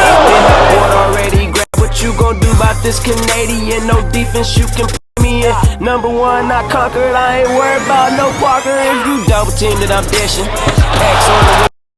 That bank shot, I kiss it, and that Maze kid won't miss it. Cause it's team switch, no team bricks. Crossing up defense, don't jump with me, you seen this. Don't jump if you don't mean it. 6'8", I'm that great, I'm that my flow, respect my whole game and my name win on my flow. Cause I am unstoppable, get both if you wanna. That last kid that tried that was on you the next morning. #1 baller, think I'm Andrew Wiggins. Killing competition like I'm Andrew Wiggins. Said to be the greatest, better check the stats. Don't come up in my papers, I'ma send it back. Wiggins can post you up, MJ or Kobe, and hit you with that spin. Euro like Ginobili, so don't act like you don't know me. I will put you on a poster. You say I'm overrated, but my feet is at your shoulders. You don't want it with my team. Don Woodson to post you up. Neville gon' hit the jumper. Trayvon D too tough. Moses gon' have you there. Techie for 2 more years. You better stack up a team. We winners, know what I mean. #1 baller, think I'm Andrew Wiggins. In competition like I'm Andrew Wiggins. Said to be the greatest, better check the stats. Don't come up in my papers, I'ma send it back. Deville, Don Woodson, what up? Coach Rob Fulford, Arkell. I'm out.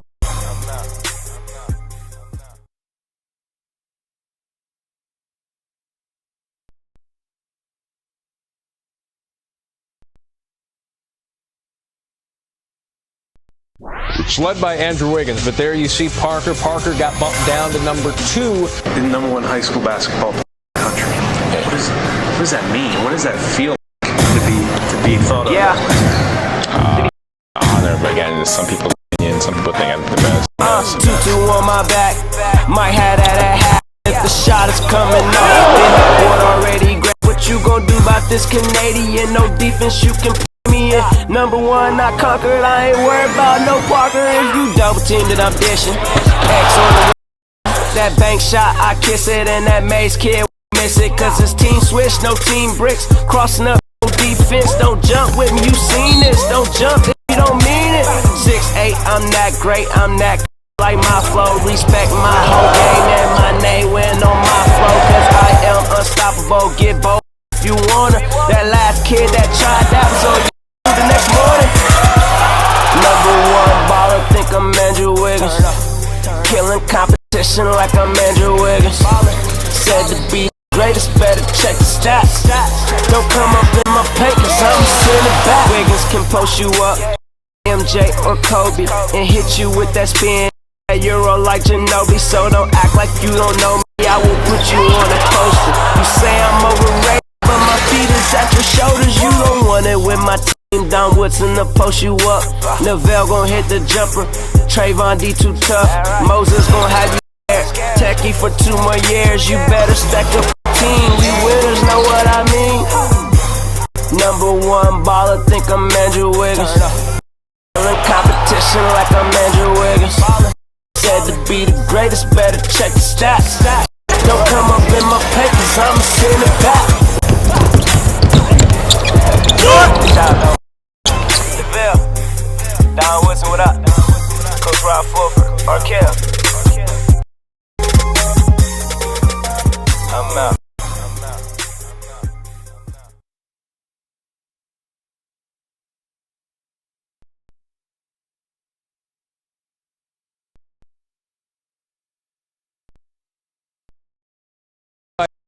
But there you see Parker. Parker got bumped down to number 2. The #1 high school basketball player. What does that mean? What does that feel like to be thought of? Yeah. Honor, but again, it's some people's opinion. Some people think I'm the best. 2-2 on my back. Might have that at half. If the shot is coming up, then the board already grabbed. What you gon' do about this Canadian? No defense, you can put me in. Number 1, I conquered. I ain't worried about no Parker. If you double team it, I'm dishing. X on the that bank shot, I kiss it, and that Mace kid miss it. Cause it's team switch, no team bricks. Crossing up defense, don't jump with me. You seen this? Don't jump if you don't mean it.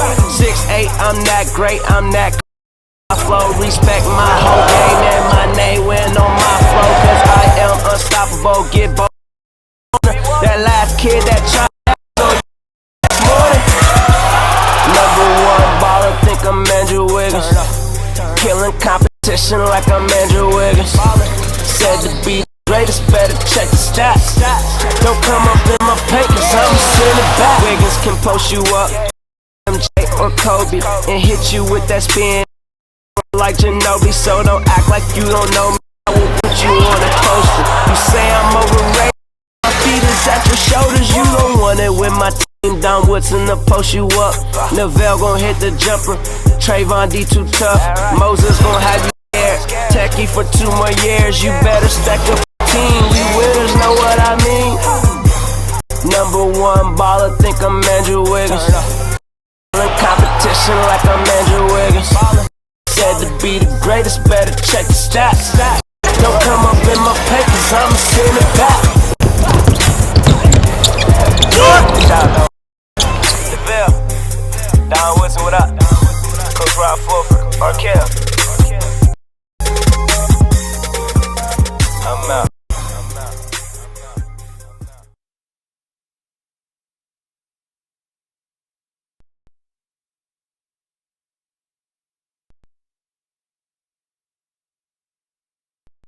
It's led by Andrew Wiggins, but there you see Parker. Parker got bumped down to number 2. The #1 high school basketball player.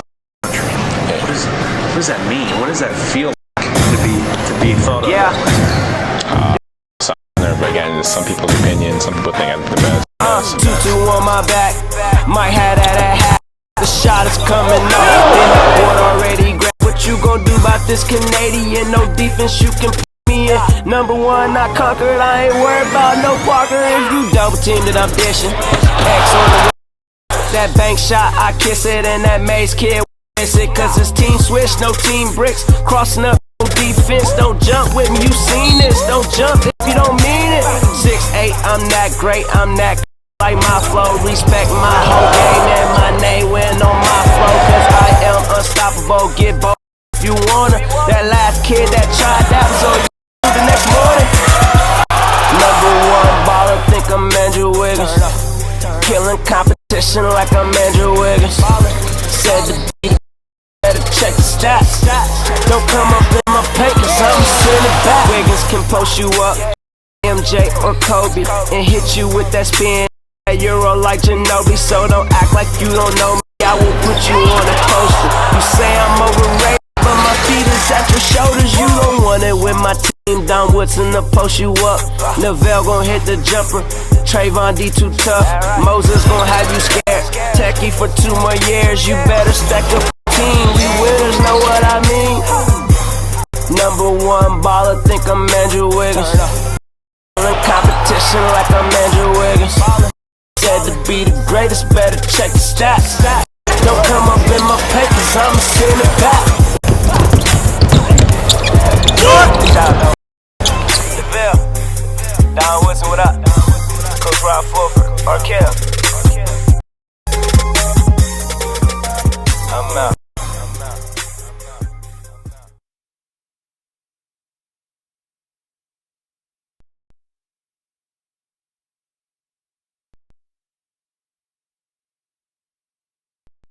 It's led by Andrew Wiggins, but there you see Parker. Parker got bumped down to number 2. The #1 high school basketball player. What does that mean? What does that feel like to be thought of? Yeah. Honor, but again, some people's opinion. Some people think I'm the best. 2-2 on my back. Might have that at half if the shot is coming off. Been up board already. Grab what you gon' do about this Canadian? No defense, you can put me in. #1, I conquered. I ain't worried about no Parker. If you double team it, I'm dishing. X on the that bank shot, I kiss it, and that Maze kid miss it. Cause it's team switch, no team bricks. Crossing up defense, don't jump with me. You seen this? Don't jump if you don't mean it. 6'8", I'm that great, I'm that like my flow. Respect my whole game and my name win on my flow. Cause I am unstoppable. Get both if you wanna. That last kid that tried that was on to the next morning. #1 baller, think I'm Andrew Wiggins. In competition like I'm Andrew Wiggins. Said to be greatest, better check the stats. Don't come up in my paint cause I'm sending back. Wiggins can post you up, MJ or Kobe, and hit you with that spin. Euro like Ginobili, so don't act like you don't know me. I will put you on a poster. You say I'm overrated, but my feet is at your shoulders. You don't want it with my team. Don Woodson to post you up. Neville gon' hit the jumper. Trayvon D too tough. Moses gon' have you there. Techie for 2 more years. You better stack up.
All right, we're back in action. This is a high-paced game here, MacNabb and Eastern. It's definitely been a transition game, different from the last one. Eastern gets it to go. Eastern currently leads 28-21.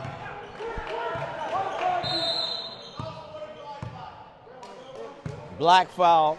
That's Eastern Commerce's number 45 with the foul. Kevin Bailey. 28-21, 2:39 left in the second quarter. Eastern Commerce leads it, and in an intense game so far.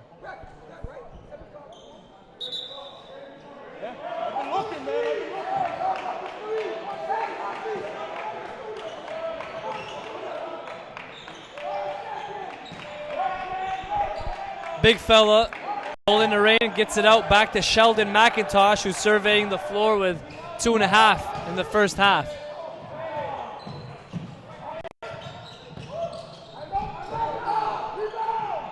Jordan Teller with 3 misses. On the rebound is the little guy from MacNabb, number 4. That's Justin Andrews. He gets it to go. Now, let's see if MacNabb can come back, putting a little pressure. Eastern missing it. Big rebound by Narain. Triptych brings it up, and Narain looks like he may have a cramp. You got to get that stretched out, big fella.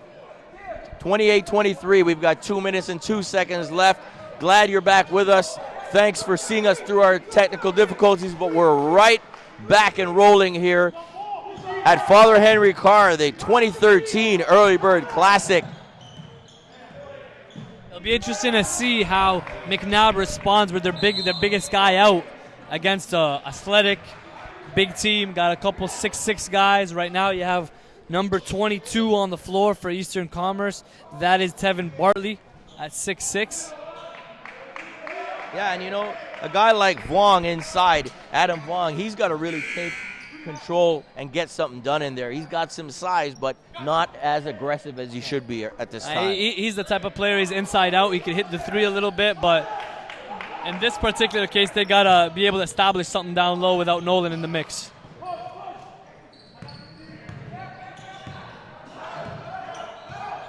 Okay, Eastern coming right back down. Ambanza with it. Man-to-man defense by MacNabb. Ambanza with the pull-up with a guy in his face. And a rebound. Bartley over top, but gets it, almost gets a foul, and then loses it out of bounds. 5-point ball game. Nolan Narain out. Looks like he's got a cramp for Alan MacNabb. I don't know, man. I just want to see Habib back in the game for Eastern. He was so effective on both ends of the floor, and it was fun to watch. Oh, bodies flying everywhere right now. I agree with you, Tarek. He was fun to watch. Extending the defense. Look at this. Half court. Eastern. The big men outside on Spira. McIntosh. He's got a nice handle. Pull up. Oh, looks inside. Sometimes you're a bit too unselfish there, and you maybe go to the basket and try to score on your own, but you can't fault him for looking baseline, Tarek. Well, again, we talk about that mid-range game. He had an opportunity to pull up and rise for that mid-range jumper, but he elected to pass it, got the turnover. Eastern ball with less than a minute to go in the first half. There you go, foul on Eastern Commerce, number 12. That's Simpson with the foul. 5-point ball game, less than a minute left, 55.5 seconds. Here we go, Spira's got it. Spira with some pressure. Simpson pressuring him full court. That Eastern Commerce defense. There's that length for Eastern affecting them on defense. Andrews gets the ball stopped. McIntosh going left. Is he going to shoot it this time? Looks down low. Great pass. Missed layup. Tello misses that layup. Here comes Eastern. Back down the floor very quick. Almost throws it away. Whoa. Second time almost throws it away. Pull-up shot. No good. Rebound. Bartley doesn't get it. Rebound. Doesn't get it again. if you're MacNabb and if you're Dwayne Washington, you're livid right now. You got to be able to find a man. Don't worry about the ball. Worry about your man. Box out your man, create that space, and then go for the rebound. But right now, you had 4 possessions for Eastern in a row. Offensive rebounding. But in this case, it wasn't even just the big guys. It was the guards as well. And right now, if MacNabb doesn't clean that up on the glass, and partially due to Nolan Narain being out, but I mean they got to clean that up. Most definitely. I mean, it's a simple play. Find your man, keep them off the glass, and keep yourself in the ball game. If you keep giving up these offensive rebounds to the height and length and athleticism that Eastern possesses, you're going to be in big trouble for the rest of the game. The only way they can try to neutralize that is just fundamental basketball. I mean, it's getting on a body, getting low, and creating that space for yourself to give yourself a chance. All right, back to the action. Here comes Spira. Spin move, looks inside at Narain. No good. And there you have it. The first half is over. It's 30-23. Eastern Commerce leads it. We'll get back to you in a couple minutes with the stats for the first half. Thanks for tuning in. You're watching the 2013 Father Henry Carr Early Bird Classic. I'm Drew Ebanks. For my man Tariq Sabiet. We'll be back. Stay tuned for more of the broadcast.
My name is Drew Ebanks alongside Tarek Spiet.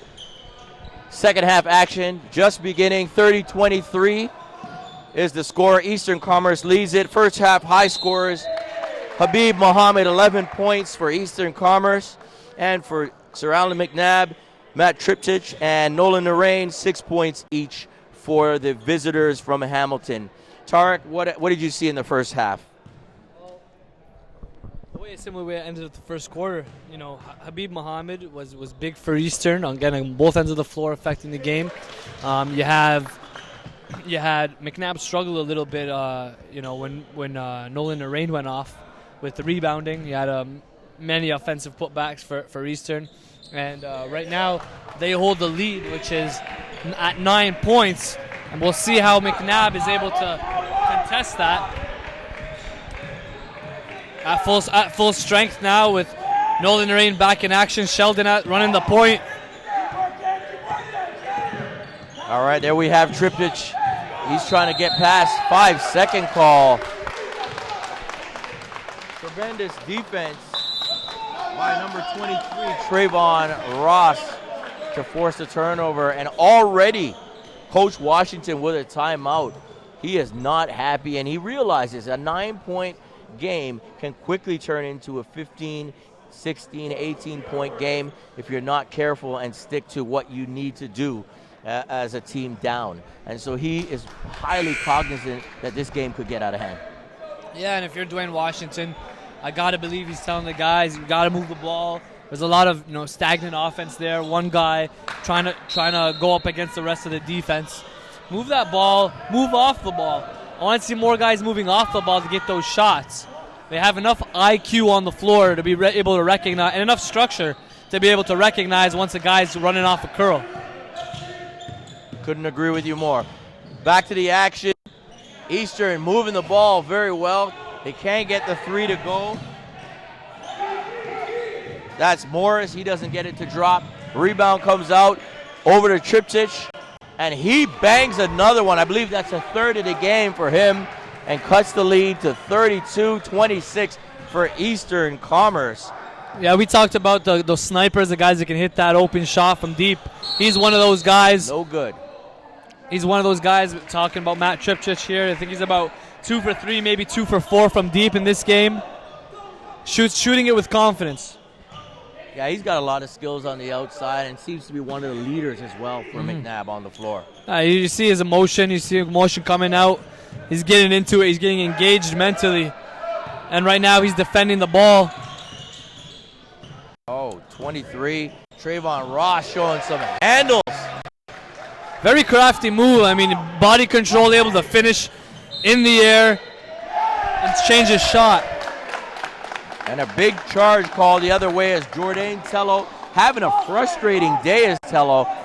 Couple charges already in this ball game. MacNabb's got to be careful. This looks like it was their starting lineup. Eastern, they got all their big guns on. They got their taller guys with length and a couple crafty guards on the outside on the perimeter. There you go, offensive rebound. Aren't able to grab it. It's loose.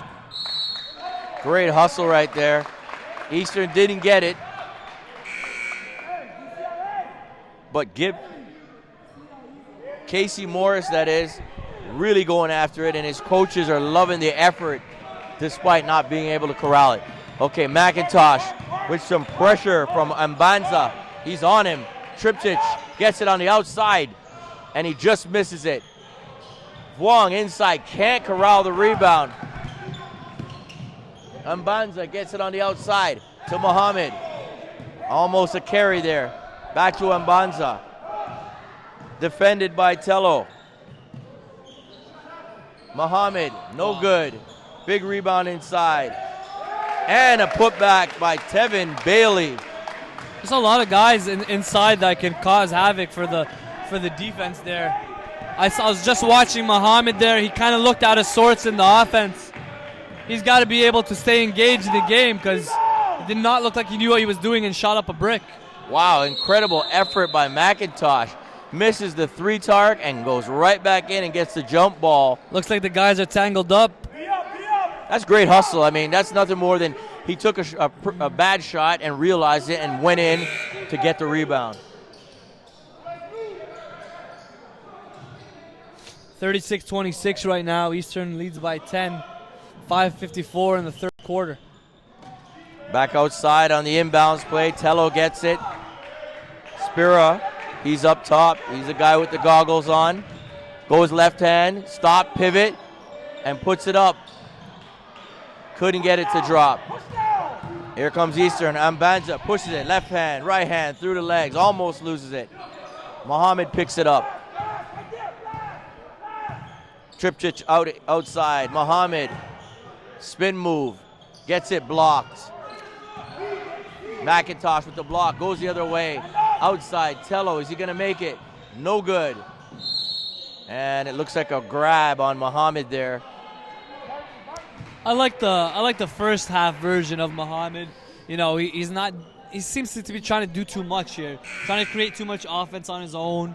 I think he's got to be able to stick to what he does, which is run the floor, rebound the ball. If he gets an open shot, he takes it. But, you know, Coach Jeffers is giving it to him right now. Just got subbed off, and I think that's a reality check for him. And stick to your role and excel. And I'm telling you, Nolan Narain looks a little out of sorts today, rushing things a bit, but his length and perseverance there caused him to get the tip in. Stuck with it there and got the 2. All right, the game's starting to really get intense now. Narain goes for the block, can't get it to go. Number 22, Bartley, scores on the inside, 38-28. Eastern leads it, 4:42 left in the third quarter. But you know what? It's got to be a collective effort for MacNabb. As soon as Nolan Narain goes to defend the ball, someone's got to fill in and be able to look out for that rebound, because right now they're getting out-rebounded on defense and on offense. Exactly, and Narain, he's got to be able to trust his teammates. You know what I mean? If he moves and goes to another space, he's got to look for his teammates to pick up the slack for him. So, you know, they've got to work as one unit together to get this win. Right now, I think the difference has been just the rebounding. They've been out-rebounding them on both sides of the floor. And, you know, if they don't address that, it's not going to shrink. That lead isn't going to shrink. I haven't seen a team like Eastern with this much length in a long time.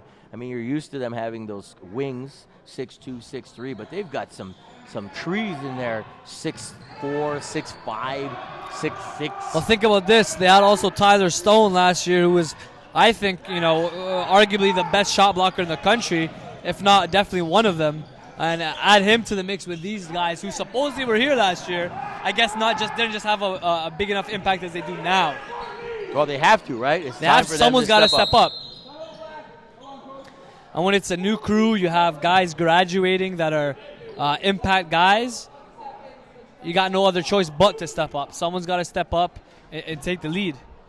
And Coach Jeffers right now not happy with the execution. You know, real coaches don't care what the score is. I mean, they're up 38-28, 4 minutes and 16 seconds left in the third, and he's coaching as if it's a tie ball game. And it doesn't matter. He's teaching out there. He's getting guys better, and as you said, you know, advancing things from this first tournament onwards towards the march to the playoffs. Yeah, no doubt. I mean, at this point, it's about getting better. It's always about getting better, and you know, I'll give a little shout out Dave Smart. You know, chat. He's coaching Carleton Ravens. He's up by 40, but it's not the fact that what they're up by. It's about execution and about getting the looks that you want, and then defending. You know, there's no room for error, and that's right now is what Kevin Jeffers is barking to his team in Eastern Commerce.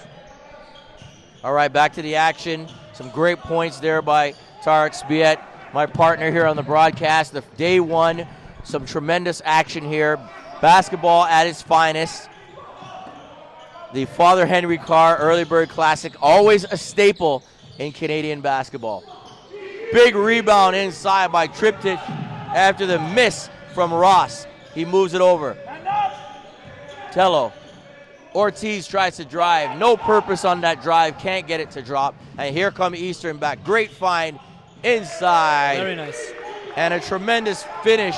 A pass over from McDonald to Morris, and he gets it done. Yeah, Casey Morris seems to be a smooth player. He's able to score the ball in different ways on penetration. Over there, he finished with a nice floater. Smooth look.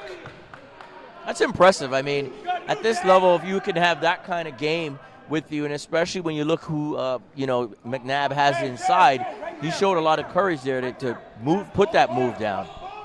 Yeah, he showed signs even last year offensively. And I think, we talked about those guys graduating. I think Casey Morris is going to be a guy that's going to have a heavier load on him to carry the team offensively, but get different looks from the perimeter as well and on the inside. Seems like the Eastern pipeline just continues and continues and continues. They have a talent pool that just keeps wanting to play for that program as well. Well, I know it's about it being a program, and despite popular belief, as Nolan Narain on the putback almost threw that down with two hands. That was impressive. It's about basketball programs, and despite popular belief, Canada has a bunch of them, whether it's Father Henry Carr, whether it's St. Mike's, whether it's Eastern Commerce, whether it's MacNabb, every team in this tournament, DeVille, Campion, all these teams, the reason why it's a high-level tournament and arguably the best preseason tournament in the country is because all these programs, year in and year out, are competitive. They work to work with the kids. They actually care about the game, and every year they want to win. So it's great to see, and we're going to be seeing more of it next week at the Humber Classic. We're going to have 16 teams right there, and all high level. We're going to have Oakwood there. Other teams that aren't here in addition to the teams that are here as well. Huge tournament, and the history is there. The history is here as well. Canadian basketball has always been here. It's just a matter of getting the publicity out and letting people know that things are happening. And as we can see, a good crowd here in Toronto, the west end of Toronto. Father Henry Carr, always the place to be at the Early Bird Classic. Now, Tarek, let's just get on to what you guys are up to these days with North Pole Hoops. I know you were just in Calgary, out west. Talk a little bit about what you guys did and saw out there. Yeah, no doubt. We were out there in Calgary, Alberta for the third time in a row for the Northern Exposure Camp, which is a Calgary-based basketball program run by John Hegwood. They do a phenomenal job out there. So we went out there, checked on some new prospects, young prospects. 2017, 2018 classes out there are special. And we also got to see some upperclassmen. Matthew Kamba, we put out a video out there of two-hand posterizing his defender. And just goes to show you there's talent all over the country. It's not just the Greater Toronto area, although that's a high-level talent with more depth. I love to see it, though. I love the fact that you guys get to travel all over the country and really see what's out there and promote the game and teach the game and educate the kids and also yourself getting some education from some of these great coaches out across the nation. And that's the biggest thing. I'll never say I know it all because I don't, but I try to soak in all these great coaches, whether it's at the high school level, at the NCAA level, CIS level. You try to learn from different perspectives because you'll find out that everyone does have a different perspective on the game. And it's just interesting to see the differences between them all. Most definitely. And we just saw Mikhail Grant with a three off the backboard. I don't know if he called it, but it went down. Eastern Commerce leads at 44-30 with 1 minute and 30 seconds left in the third quarter. And there's a foul by number 55, Joseph Thomas for Eastern. And Sheldon McIntosh will go to the line. Yeah, MacNabb's got to be careful right now. Eastern Commerce seems to continue building on a lead. That's at 14 now. 1 minute and 30 left in the third quarter. They got to try to cut it down to between 10 or under to end this quarter off and have some momentum going into the fourth. Let's see what they can do. They got to get a couple free throws here. Maybe pull it full court and try to put a bit of pressure on Eastern and turn the tide here because the Saints have controlled this game pretty much from the get-go. I think that MacNabb was a little bit antsy at the beginning, wanted to do a little too much, and they're settling down a bit now. Well, last year they had a guy like Francis Kepway who just recently committed a Ball State, a guy that was able to, when things weren't going right, to be able to get creative and create something offensively. They don't have that luxury quite at that level this time around, but they got to depend on a guy like Nolan Narain to not just create offense on the interior for himself, but be able to have the presence in mind to kick it out on a double or a triple team, kick it out to the perimeters. Yeah, and he's got to be strong when he's inside. He's got to have balance in there and got to make plays. because he's too talented not to be a big-time, guy who's going to influence a game in a big way. Yeah, and he's got to be able to, his teammates got to be able to have the confidence in him to, you know what, give it back to me. Get inside, get position, and call for the ball to create some mismatch problems. Because realistically, he's a mismatch for everyone on the floor right now. He's the biggest guy, and he's skilled. He's got skill, and he's got length. Of course, he can put on a little bit of pounds. He's, Definitely. Got to fill into his body. Young player, though. He's a 2016 prospect, keep in mind.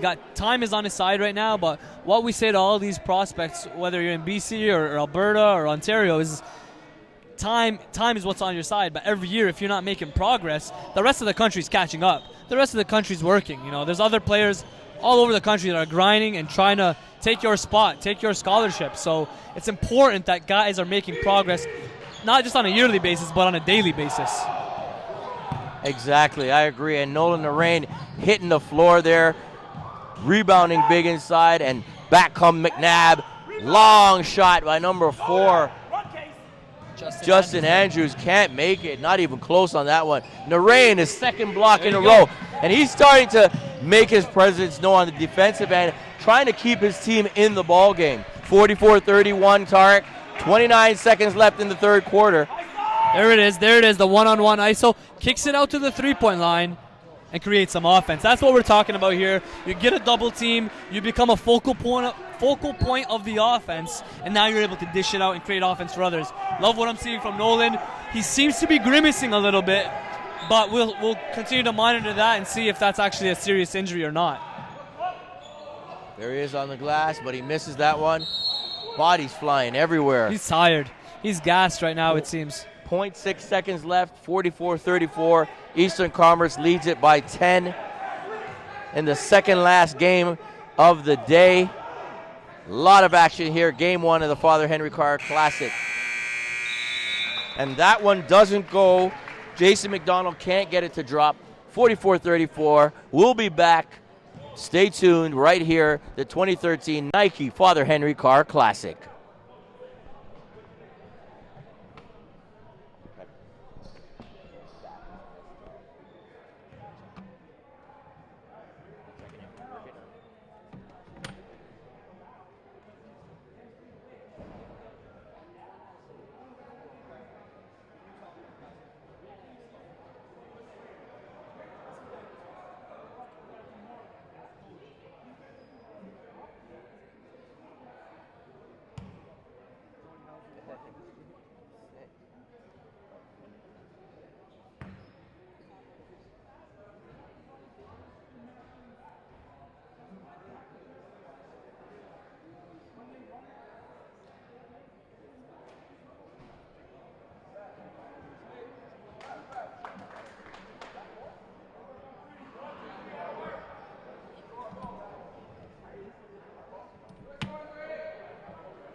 Back to the action. My name is Drew Ebanks alongside Tarek Spiet. The Father Henry Carr Early Bird Classic, the second last game of the night, features Eastern Commerce Saints against Sir Alan MacNabb. A great game so far. Both teams playing, the Lions playing the Saints. Almost in and out. McDonald misses that one. Triptych comes back for MacNabb. He controls it, a very skilled, highly skilled point guard. Behind the back, no problem, spin move. Feels the defense, Tello, baseline. And a big three right there. Number 4, Justin Andrews. He missed one earlier, but he gets this to go. 7-point game, 7 minutes left in the ball game. Justin has not hesitated to shoot that 3 ball. You mentioned he missed that one earlier, but did not hesitate at all. And he's hit a couple of them in this game so far. looks like he's a guy who has a green light. He knows he's got the confidence to get it done, and he's not afraid to put it up, Tarek. Now, what do you think is the key? You're down 7 if you're MacNabb. What do you think is on the coach's mind right now?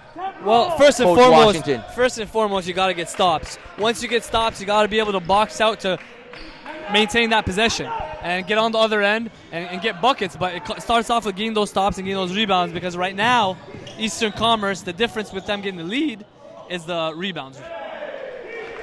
You make some great points there. Bucket goes down for number 1, Mikhail Grant. The lead is back up to 9. Eastern Commerce 46, Sir Alan MacNabb 37. Coach Jeffers always up and about. Coach Washington, he's there giving directions to his team on offense. Pull up, Tello doesn't get it to go. Big rebound inside by number 31. Tim Simon for Eastern Commerce. Oh, player down at the other end. It looks like McIntosh is hurt. McIntosh. It looks like cramps again. I mean, earlier it was Nolan Arain down with cramps. Sheldon McIntosh now down with cramps. I mean, I know it's early in the season and guys are rusty, but it's also preparation time. You got to have your body at full strength, and the stamina's got to be there, especially right now. I mean, this is go time. The season's just started, the first big tournament, so there has to be the players have to be held accountable. I mean, if you're a student athlete, it's a full-time job essentially.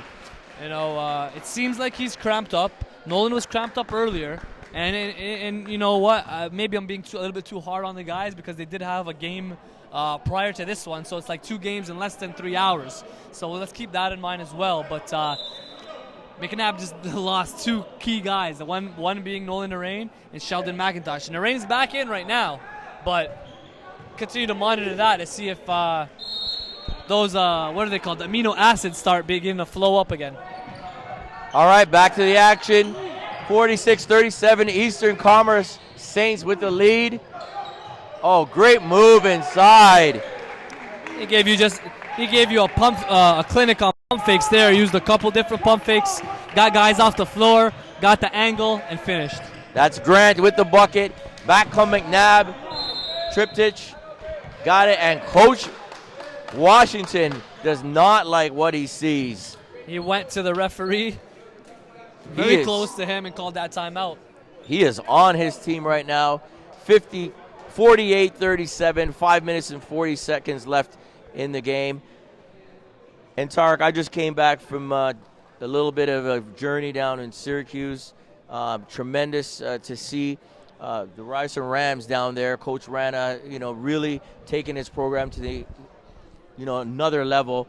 And it was great to see Tyler Ennis. And speaking of Tyler Ennis, talk a little bit about this program here and the guys that, have made it from here. And, what is it about the Father Henry Carr area and program that's so special? Well, I think it's time and energy.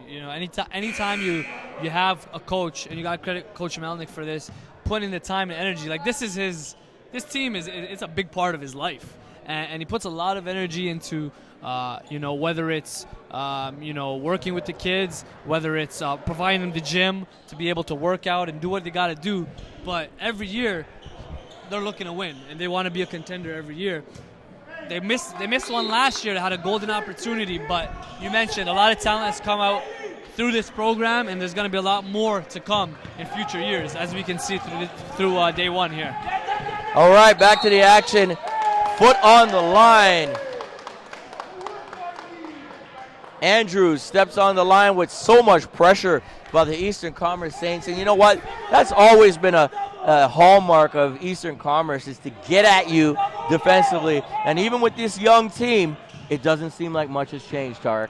Yeah, I think actually Eastern and Henry Carr have similarities in that sense, where they both like to put pressure on you defensively. They both like to run up and down the floor. They both have athletes, as Nolan Arain swats it out of there.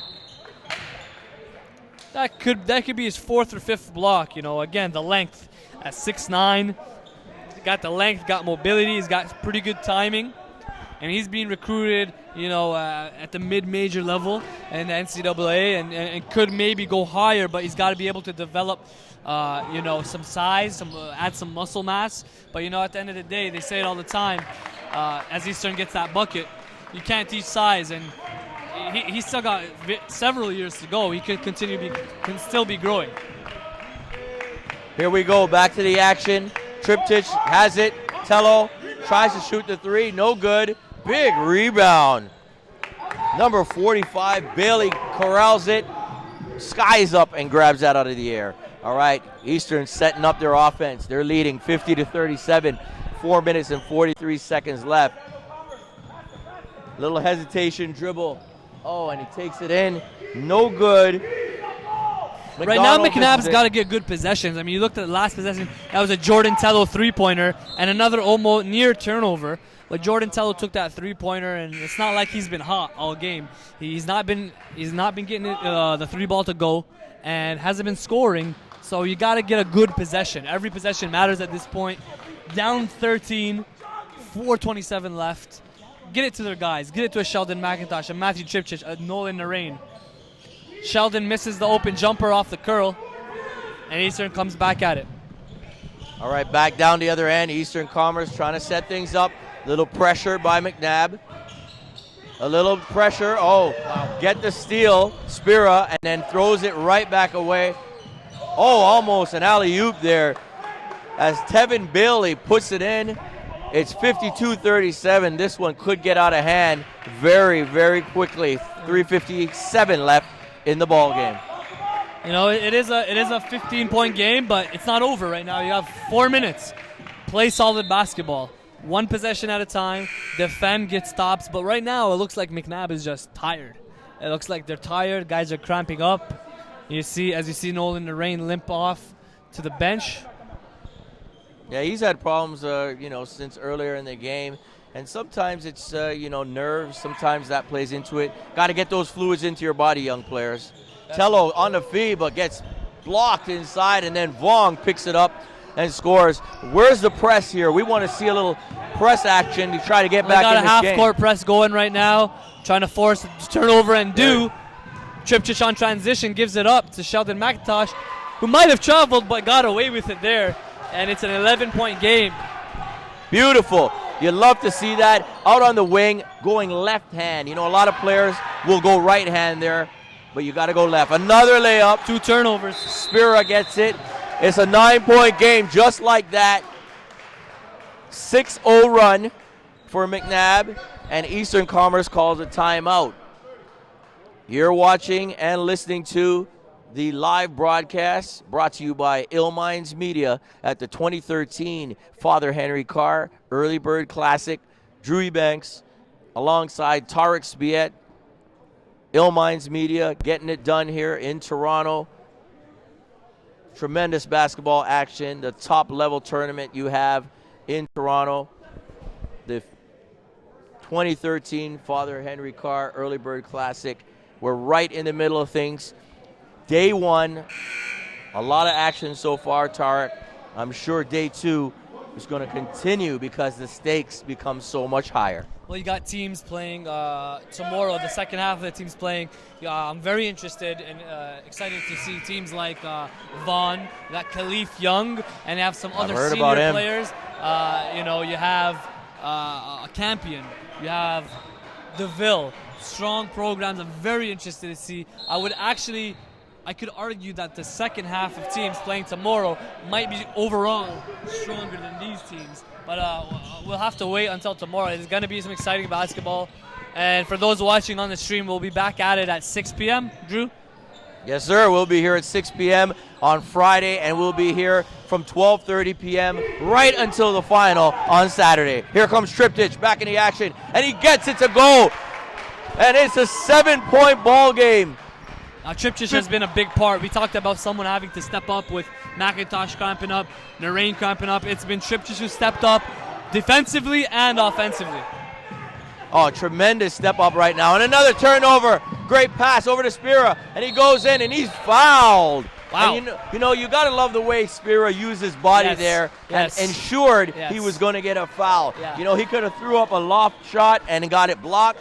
but he used his body, turned his butt out, Absolutely. and got the foul. 2 minutes and 33 seconds left. He can cut it to 5, Tarek. Yeah, he really sold that one. In another way, it was pretty much not going to go in. It was a tough shot to throw up, but he initiated the contact, as you said, maneuvered his body to get to contact, and he's at the free throw line. Misses the first, unfortunately. Misses the first free throw, but you know what? The combination of him and Matt Tripchich have been able to kind of spearhead this run late in the fourth quarter, now only down 7. Okay, it's getting intense. 2:33 left. What's going to happen? Who's going to pull it out? Here it goes. He doesn't get any free throw to drop. And the ball's out of bounds off of Gray. Eastern Commerce has it. They're up 7. Just over 2.5 minutes left. Little pressure on the backcourt by MacNabb. Eastern moving it. Oh, a 3. And I'm not sure if that's a shot you need when you're up or that 7. Kevin Jeffers wanted as he shakes his head No. there. Sorry about that. Mbanza taking the 3. You're up 7. You really want to get to the line. Force the other team to make a play. Here we come. They've given life to MacNabb. Spira got it to McIntosh. He's defended by Mbanza, and he takes it and almost tries it with the left hand. No good. Here comes Eastern. McDonald, nice move in the corner. Another 3, and he gets it. That's a dagger right there. Ross. That's a dagger right there. And that's one of those ones where your coach is like, no, yeah, Yes. And it was a quick shot again. Luckily he made it because now it puts pressure on MacNabb to make a play here. Down 10, MacNabb, 1:43 left. And Coach Washington calls a timeout. His squad out of Hamilton. We were up there last spring checking out Andrew Wiggins, of course. Came up, Huntington Prep. Tremendous atmosphere at McMaster. We Full were house. up there. That was a full house, man. And it just shows you the level of basketball in this country. No doubt, and we mentioned Francis Kepway earlier in this game, and he's a guy that kind of somewhat of a coming out party. I mean, it was a blowout loss against Wiggins in Huntington, but he was a bright spot for that Hamilton team. Came up with 23 points in that game. He could play at a high level. And Francis Kepway recently committed to Ball State. Currently at St. Thomas More, the same prep program in Connecticut that Dwayne Notice was at before committing to South Carolina. So could you imagine had Francis Kepway, if he not went to do that post grad, imagine Francis in the mix with this MacNabb program. That'd be a tough team, but nevertheless, he wanted to test the waters, compete day in day out against high level competition, and. Congratulations to him on the commitment. I know that Ball State just got an instant impact guy for next year. All right, back to the action. Tarek Spiet from NorthPoleHoops.com breaking it down right here at the Father Henry Carr Classic. This game is going down to the wire. We got a 10-point lead for Eastern Commerce. McIntosh. Shot up, though. Yeah, they're a little bit, they're playing around with it a bit. That shot. Way deep. That's the one they wanted. Can't get it to go. Huge rebound inside. Bailey gets it. McDonald comes down over to Mbanza. Back to McDonald. Coach tells him to attack it. And a pull-up J. Doesn't get it to go. Vaughn with the big rebound. Spira's got it. Oh, Spira gets turned over. And they call the foul on McDonald. That's a bailout call right there. Got lucky. Shouldn't ever pull up your dribble right there at center court. Always nothing but problems when you do that. Gotta give credit to the guards at Eastern, particularly McDonald. He's been able to apply pressure on the opposition, and guys like Brad Spera and Tripchich. He's been able to cause turnovers, cause havoc, and get in the lanes and initiate offense as well. Okay, here comes McIntosh. He's been a key factor for them. Like you said, let's see what he can do. Vaughn can't get it to go. Not a strong move inside. Still lead 10 by Eastern. Turn it over. Skelter there for a team that's up 10. They got to control it. McIntosh can't get it to go. Gets his own rebound. Puts it up. Throws it off. Tip back by Spira. Inside. Oh, blocked. The presence inside by Tevin Bailey says, get that out of here. MacNabb getting a ton of looks there. Probably about 4 something they haven't been able to do earlier in this game and for the majority of this game. But it's a 10-point game right now, 26 seconds left. Looks to be over, but for future reference, they got to be able to Eastern has got to be able to close off the game a little bit better with time management and being able to get strong possessions each time down.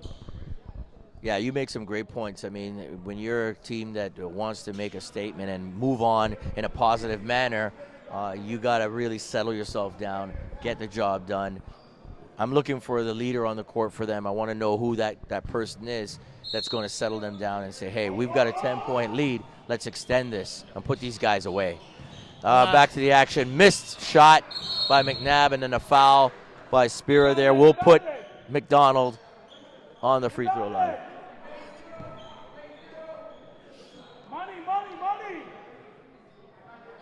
21.1 seconds left, 55-45. Eastern Commerce leads it over Sir Alan MacNabb into McDonald. He gets it. Back to Mbanza. And he fires it down. And a foul there. Trayvon Ross gets fouled, and he's going to go to the line.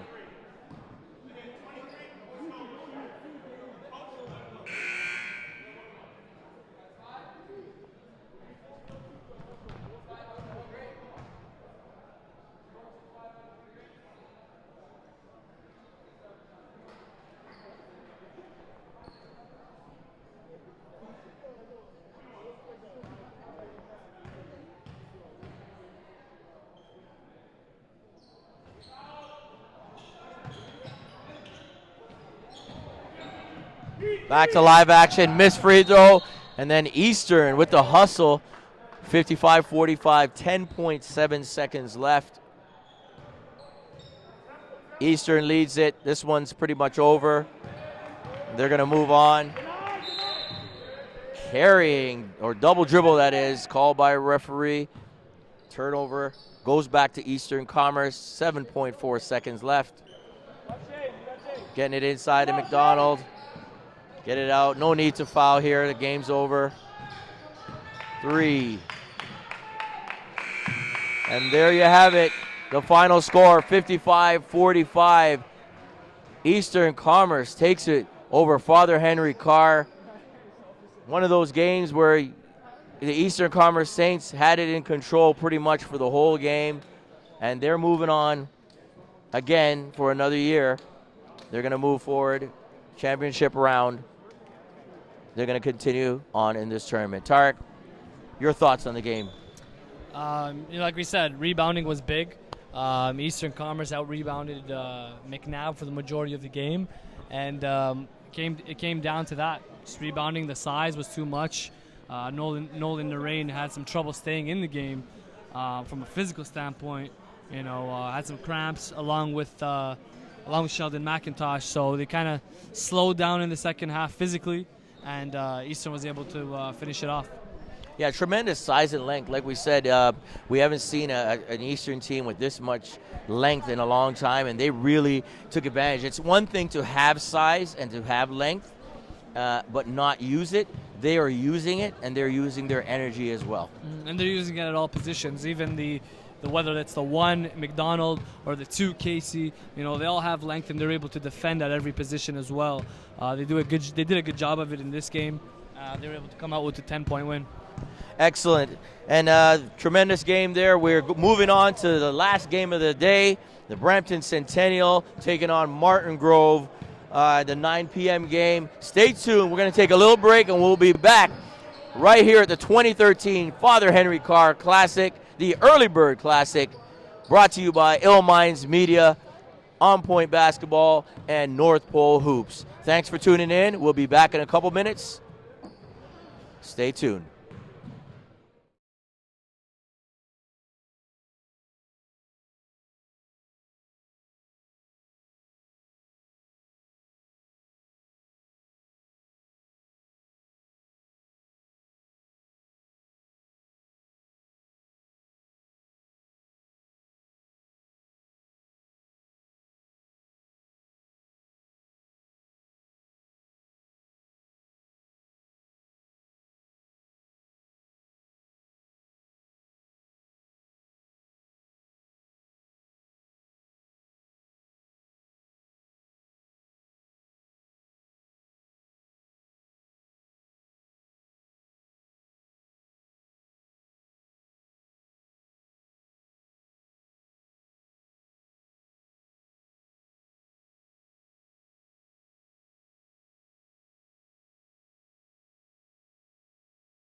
Overtime here, boy.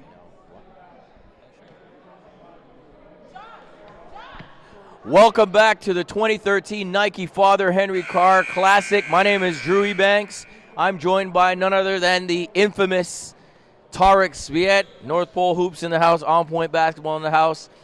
Shout out to Ill Minds Media with the production. Tremendous quality basketball feed here. Look for more content coming from On Point Basketball and North Pole Hoops, as well as Ill Minds Media. The last game of the day one, we have Brampton Centennial taking on Martingrove. And I know personally Mr. Sean Gray, head coach of Martingrove, way back. We used to play ball against each other, and Big he boy. has definitely made a good transition to the coaching ranks. Tarek, the last game quickly, just to go over the scores. Mohammed led all scores on Eastern Commerce with 11 points. Ross had 9 points and Morris 9. Matt Triptych had 11 for MacNabb, as well as Nolan Lorraine pitched in 10 points. Looking forward to this game right here. What do you see and what do you know about these teams? Well, I know that Martingrove's a fairly young team. Guys that are still unidentified, unproven yet, but they have an opportunity to do so this year. You know, they lost guys like Connor Gilmore, their big piece, 6'7". He's doing a post-grad up in, she's not up, but down south. At Cushing Academy, that's the one I was looking for. So they lost a big piece of size, rebounding, toughness. And then also they lost Emmanuel Owatoa, electrifying PG, signed D1. So they got Peter Bassa, though, number 21, a 10th grader, a young kid. Has some size to him. Has some skill, but we got to see if he can actually translate that on the senior level. Most definitely, and both teams right now going back and forth, not really getting anything going. Big shot right there, doesn't go. Jamal Edwards.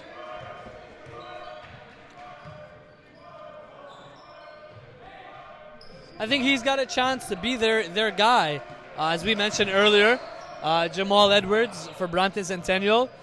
And I just had a great conversation with Brandon Chavenes of Henry Carr about leadership, about being a true point guard. I told him I haven't seen an elite point guard all of today, meaning a guy that's going to communicate with their teammates, make them better, create for their teammates. Because a lot of the guys here have the ability to do it. A lot of it's a mental approach. And hopefully we can see Jamal do so at some point throughout the season. Ofori with the bucket there, 2-0. Brampton Centennial with the lead. Game's a little bit helter-skelter right now. Number 21 for Martingrove gets it to drop. Ryan Fregal. Brampton Centennial comes back up. Number 2, Edwards on the outside. Aarons misses it.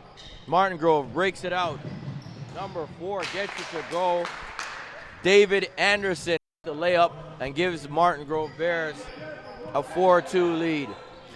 David Anderson, he's been solid early on for Martingrove. He's a guy that's crafty, as you can see by that last take. Has the ability to go strong to the bucket despite his lack of size. Calling a foul on White. Brampton Centennial with the ball. Both teams a little bit anxious to get things going.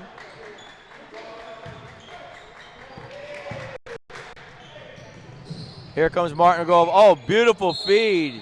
Number 4, David Anderson can't make it go. Great feed by Brian Hahn.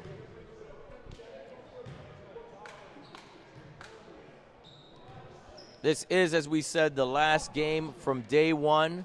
The tournament's been very exciting so far. We hope it continues in day 2 tomorrow. The live stream continues at 6 p.m. on Friday, and then at 12:30 p.m. on Saturday.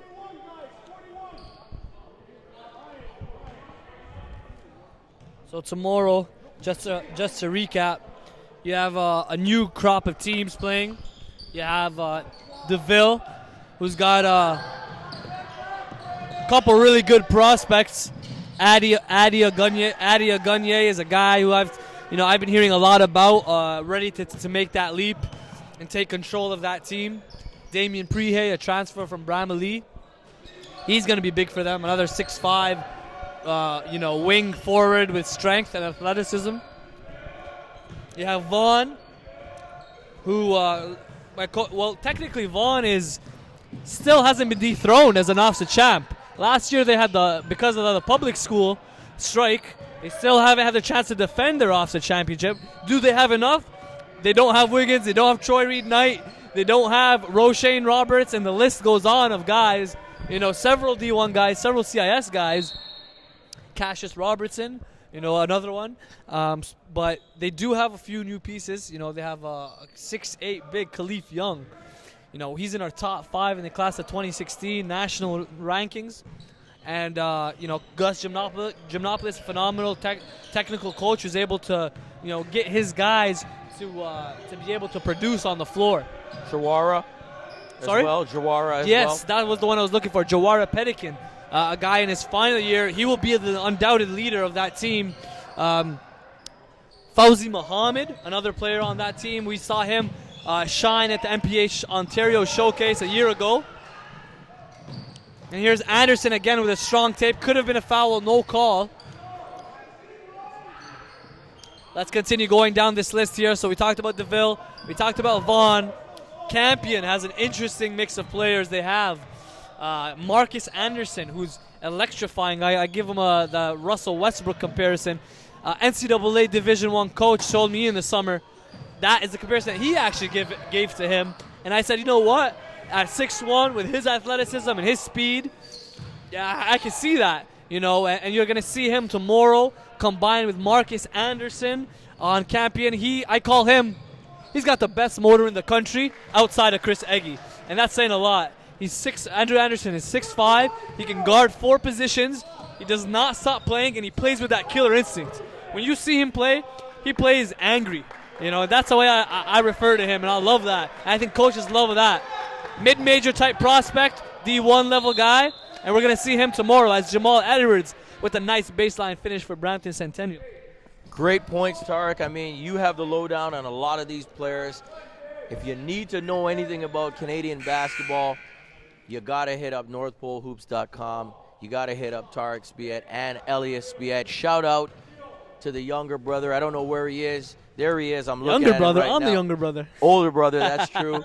I always mistake you guys, but I see him. So it's because I'm more mature. That's what it is. If you call it that, sure, Tarek. Those are absolute lies to those watching. But I mean, I got to give him props because where you are not, he is. Correct. Correct. And where he is not, you are. So he just finished from the Vaughan Junior Classic. Got to check out some 2017s, 2018s. A name that came just us in our discussion right now, Jonathan Kabongo. Younger brother to Mike Kabongo, and I'm hearing that Jonathan is the truth. We know him well. JK, I call him. You got a chance to see him, I'm sure, at Junior Academy, which you did a great job of covering.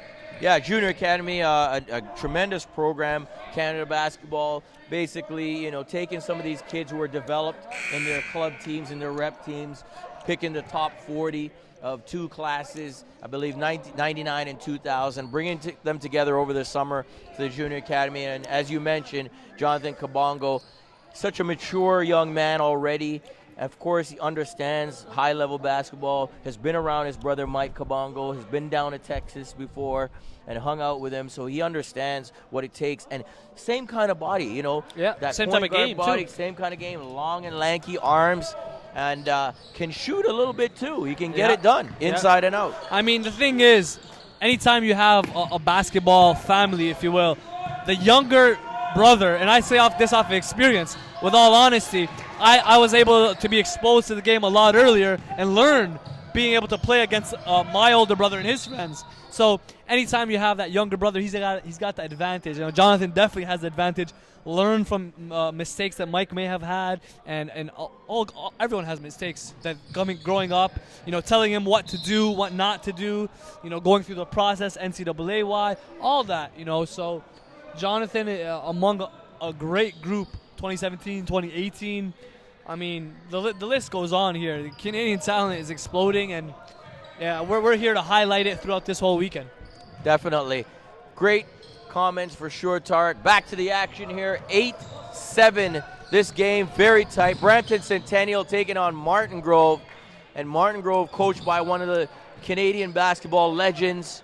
Sean Gray had a tremendous high school career, then went on to play at higher levels, and he's here coaching right now and watching his team in a tight ball game, 1:43 seconds left in the first quarter. Let's continue going through this list of teams. We mentioned DeVille. One guy I forgot to mention, though, on DeVille, the point guard, Keyshawn Montague. Still an underclassman, but he's a big-time player, shoots the heck out of the ball, and is a PG, has a chance to lead that team from the one spot. Now you got other teams. You got Jay Clark Richardson, Marcus Audi comes to mind. Marcus Audi, you know, he made his name at the MPH platform last year, threw down a ridiculous one-hand dunk on guess who? Jamal Murray. That's in the annals right there. That's in the archives of one of the greatest players that I've seen. No doubt, no doubt. So that was big. You got Tyler Leotard, who was on the cadet national team. That's 2 cadet national team players on Jay Clark Richardson. I just took that in right now. That's incredible. Tyrell was on the cadet team, was he not? Yes, he was. That's incredible. So they got a great group there. As we go down the list, HBB out of London. Not sure what they have this year with Michael Provenzano out of the mix. He's currently in High Point, North Carolina, taking on some American competition. So that was a big loss for HBB out of London. Cardinal Newman, you got David McCullough. Cardinal Newman, not a lot of people expected them to make noise, including myself last year, but they proved me wrong. You know, going into OFSA, I believe they placed 3rd last year. They got McCullough at the 1 spot, being heavily recruited by Carleton. And if you're being recruited by Carleton, guess what? You're a mid-major NCAA type talent. Now, I'm sure that his offers are going to start piling in. He did not play AAU basketball, so he's somewhat of a hidden gem. David McCullough is. As we go down, so those are some pretty good teams right there that I mentioned, and a lot of talent to catch tomorrow. But in the meantime, we're back in action here for the last game, Brampton Centennial and Martingrove. Take it away, Drew Ebanks. I'm telling you, what a rundown right there. I mean, folks, this is unscripted. Tarek Spiet knows what he's talking about. He's got the experience, and he's been around and been to gyms all over. He's got it on lock. Martingrove getting the shot to go. That's number 15. You're making me blush, by the way, Drew. It's too much. It's way too much. Gary Basra. Hey, we got to give you a little shine here, my man. Martingrove is up 11-8. 49 seconds left in this first quarter. They bring it down. Nice little handles there. Moving it over. Pulling it back out. There's Javon Frey Woodbine. Over to number 1. Shamark Warsame. Oh, close shot by the big number 51. Can't get it to go. And he grabs a rebound and pulls it out. He's got a lot of length there, Tarek. Peter Basta. Yeah, that's a young fella. I made a mistake earlier. I said 21. It's actually 51. The 10th grader. Played for Team Ontario over the summer. Big kid. Can do a lot of things down low. But again, it's about translating that at the senior level. It's one thing to do it amongst your peers. But playing in a senior level, stronger, bigger, faster competition, it's definitely a test. Okay, here comes Brampton Centennial. We got a double team attempt there. Martingrove scrambling. They prevent the bucket to go. And there you have it, 11-8. Martingrove leads it after 1 quarter. Stay tuned. The 2013 Nike Father Henry Carr Early Bird Classic. My name is Drew Ebanks with Tarek Spiet and produced by Ill Minds Media. Stay tuned. We'll be back in a moment.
Welcome back to the action. 2013 Father Henry Carr Early Bird Classic. Martingrove versus Brampton Centennial, the last game of the day. The first day of action. Intense play. Martingrove breaks out but throws it away. Coming back the other way is Brampton Centennial. We've had a pretty good crowd here today, and I'm sure as the tournament goes on, the crowds will continue to build leading up to Championship Saturday, with the final goes at 6:30 p.m. Here comes Martingrove, moves it forward. Big Basra gets it, can't get it to go. Ball goes out off Martingrove, and here comes Brampton Centennial back down the court. We got point guard Grant, brings it up, looks inside. Oh, great high-low action, and blocked inside. Number 12 gets it back, and that's Nicholas Campbell. Great second effort there, Tarek. Got it blocked the first time and came right back and got the foul and the hoop, pulling his team back to within 1 point after that big play inside. And he makes the free throw. The game is tied at 11s. Subs coming in. Number 5 coming in for Martingrove, Bobby Brar, and number 25, Deshaun Johnson, comes out. Little press going on, put on by Brampton Centennial, gets it. Big steal by Jamal Edwards. As Tarek pointed out, one of the key members of this team, this Brampton Centennial squad. Edwards, long three, can't go. Follows his own rebound, looks to shoot it, nope. Passes it out top.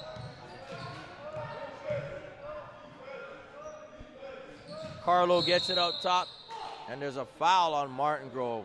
Number 15, Basra,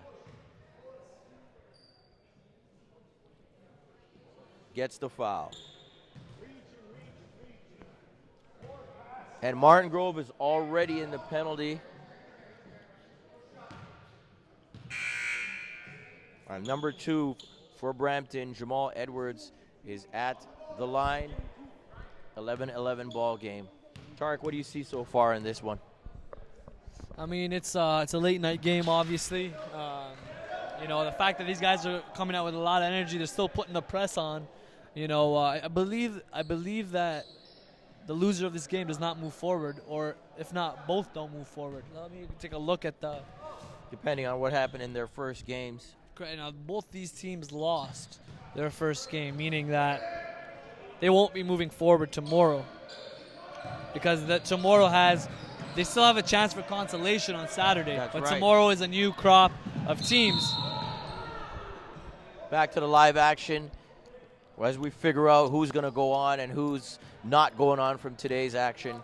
Martingrove just fouling left, right, and center right now. And unfortunately, they're putting themselves in a bit of a hole. Markeel Barnaby at the line for Brampton Centennial. One guy that's been a bright spot for Martingrove, not currently on the floor, but name is Javon Frey Woodbine, a 6'3" guard. Built well and has been able to provide a lot of offense from all over the floor. He's not, as mentioned, not currently on, but look for him to be a factor in this game. Okay, Brampton Centennial working against this defense. Looks like some type of matchup or 2-3 zone. Yep, it is a matchup. Outside to number 1, Tavon Samuels.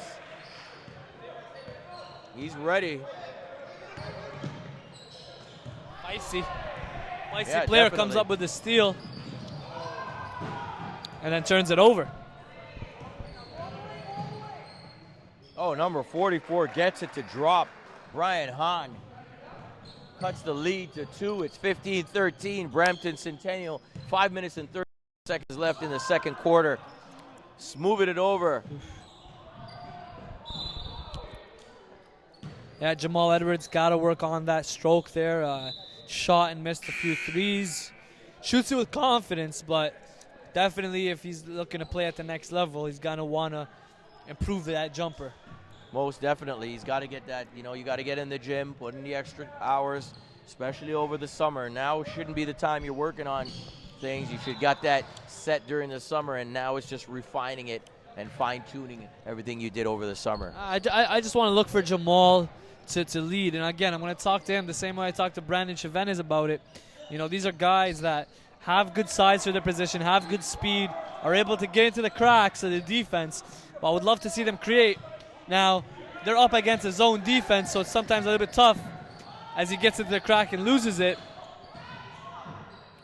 Able to finish there is Jamal Edwards, but again, would love to see them lead, and I think we will see that as the season progresses. This is the first tournament, likely their first game of the season.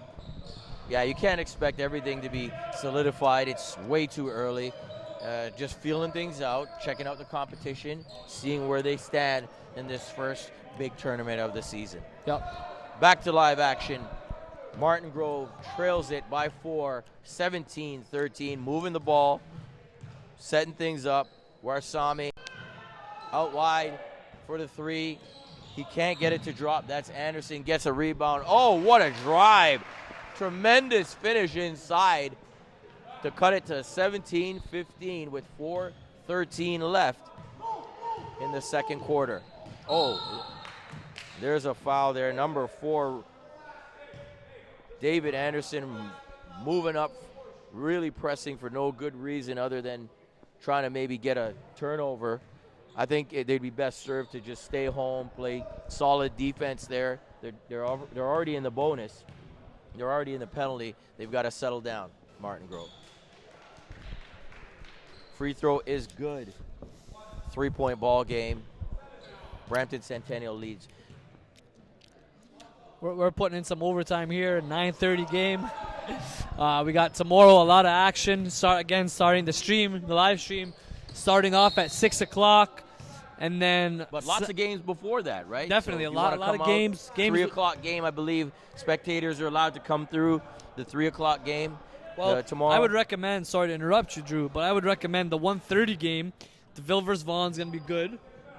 Two well-coached teams. A lot of talent on both. I don't think that anybody's allowed to watch the early games, only after 3. But yeah, it's definitely a game that So would have been nice miss. to see. I'll be there. I'll definitely be there. So follow on Twitter. There you of go. Of course, tell them the hashtag. Drew Ebanks at Drew Ebanks, DREWEBANKS. And you can follow me at Tariq_MPH, TARIQ_MPH. And the official hashtag that we've been using is FHC Early Bird. Now you can come in the 3 o'clock game, also a very good game. Campion versus Newman, going to be a good point guard matchup. David McCullough versus Marcus Anderson. Again, two well-coached, well-structured teams. Should be a good one, so catch that at 3 o'clock. Tremendous play there. Back to the action. Anderson with a great one-touch pass for the finish. And another look. Warsame, but he's blocked. Huge block inside. Edwards it is. Oh, and a missed shot there on the inside. Big rebound. And throws it away. Basta with the unforced error. Play a little bit frenetic here, Tarek. We're going back and forth. Teams are anxious. They're trying to build a lead and maybe, create a gap between their opponent, but sometimes it's turning out to be the worst decision. Well, I find a lot of time today watching these games, the players are trying to start that transition without the ball in possession. You got to hold on to that ball, address the defense, and as Jamal Edwards looks to be heating up now, hits a 3, but you got to assess the defense and you got to address where your players are, where your teammates are. Are they on the left wing or the right wing? Is there a defender in front of the leaker? These are important things that they have to keep in mind as opposed to trying to get the ball and throwing it up, because that's where turnovers are happening. It's kind of like that wide receiver, right? He's down running the pattern, and before he even gets it, he's kind of make his break. He's got to wait till he gets the ball first. The QB and the wide receiver are in sync with each other. Jamal Edwards absorbs the contact. And then a big rebound by Justice Ofori to put it in, and Brampton Centennial up 6, 23-17 with 2 minutes left in the first half. Well, yeah. Again, the QB and the QB and the wide receiver, they got to be in sync with each other. The same way that any outlet pass needs to be thrown, it needs to be recognized that it's even there, available to throw. I mean, these kids are young. We forget how young they are, but it's important for them to learn from their mistakes. And Jamal Edwards tries it again and misses. Big rebound inside by number 51, Basta. Grade 10 student, power forward, got a lot of size and length. Look for him to do some work in the next couple years in the basketball scene. And wholesale subs coming in for Brampton Centennial, number 3, number 15, and 45 come in the ball game. Here comes Brampton Centennial. They're ready to go. They lead by 4 over Martingrove. 1 minute and 20 seconds left. A lot of pressure. Warsame with the pressure. And the drive. The floater can't go by number 3. Missed layup on the other end by Martingrove. And here comes Brampton Centennial. Moving the ball nicely. Oh, bad turnover. Warsame picks it up and goes in and scores a layup. Cuts the lead. 23-21. It's cut to 2. 42 seconds left. Martingrove goes for the gamble. Doesn't get it. Good finish. And number 15, Ofori, gets another bucket. You look at a guy like Ofori, and, you know, young guy. Actually, yeah, he's up there. He's a senior. Grade 12? Yeah, grade 12. But look at his body. He's pretty developed, and he uses that size to his advantage. Yeah, he looks like a football player more than a basketball player. He's got some strong shoulders, some strength to him. But, you know, at the next level, I think he can play at the next level. But the question is where. You know, he's limited on the perimeter. Seems to have a knack of getting to the rim. So you look at that and say maybe at the CC develop as Basta. Peter Basta with a big block to end the quarter. That one was close, though. That looked like it could have been a goaltend. Now, he got up there, big fella, and he erased any question for the ref. So kudos to him on that. All right, and there you have it. First half is over. 25-21. Brampton Centennial leaves Martingrove, and we'll be back. You're watching the online broadcast by Ill Minds Media here at the 2013 Father Henry Carr Early Bird Classic. Tremendous action. My name is Drew Ebanks, Tarek Spiet, joined by Tarek Spiet. Thanks for tuning in, and we'll be back in a few minutes. Stay tuned.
Welcome back to the 2013 Nike Father Henry Carr Early Bird Classic.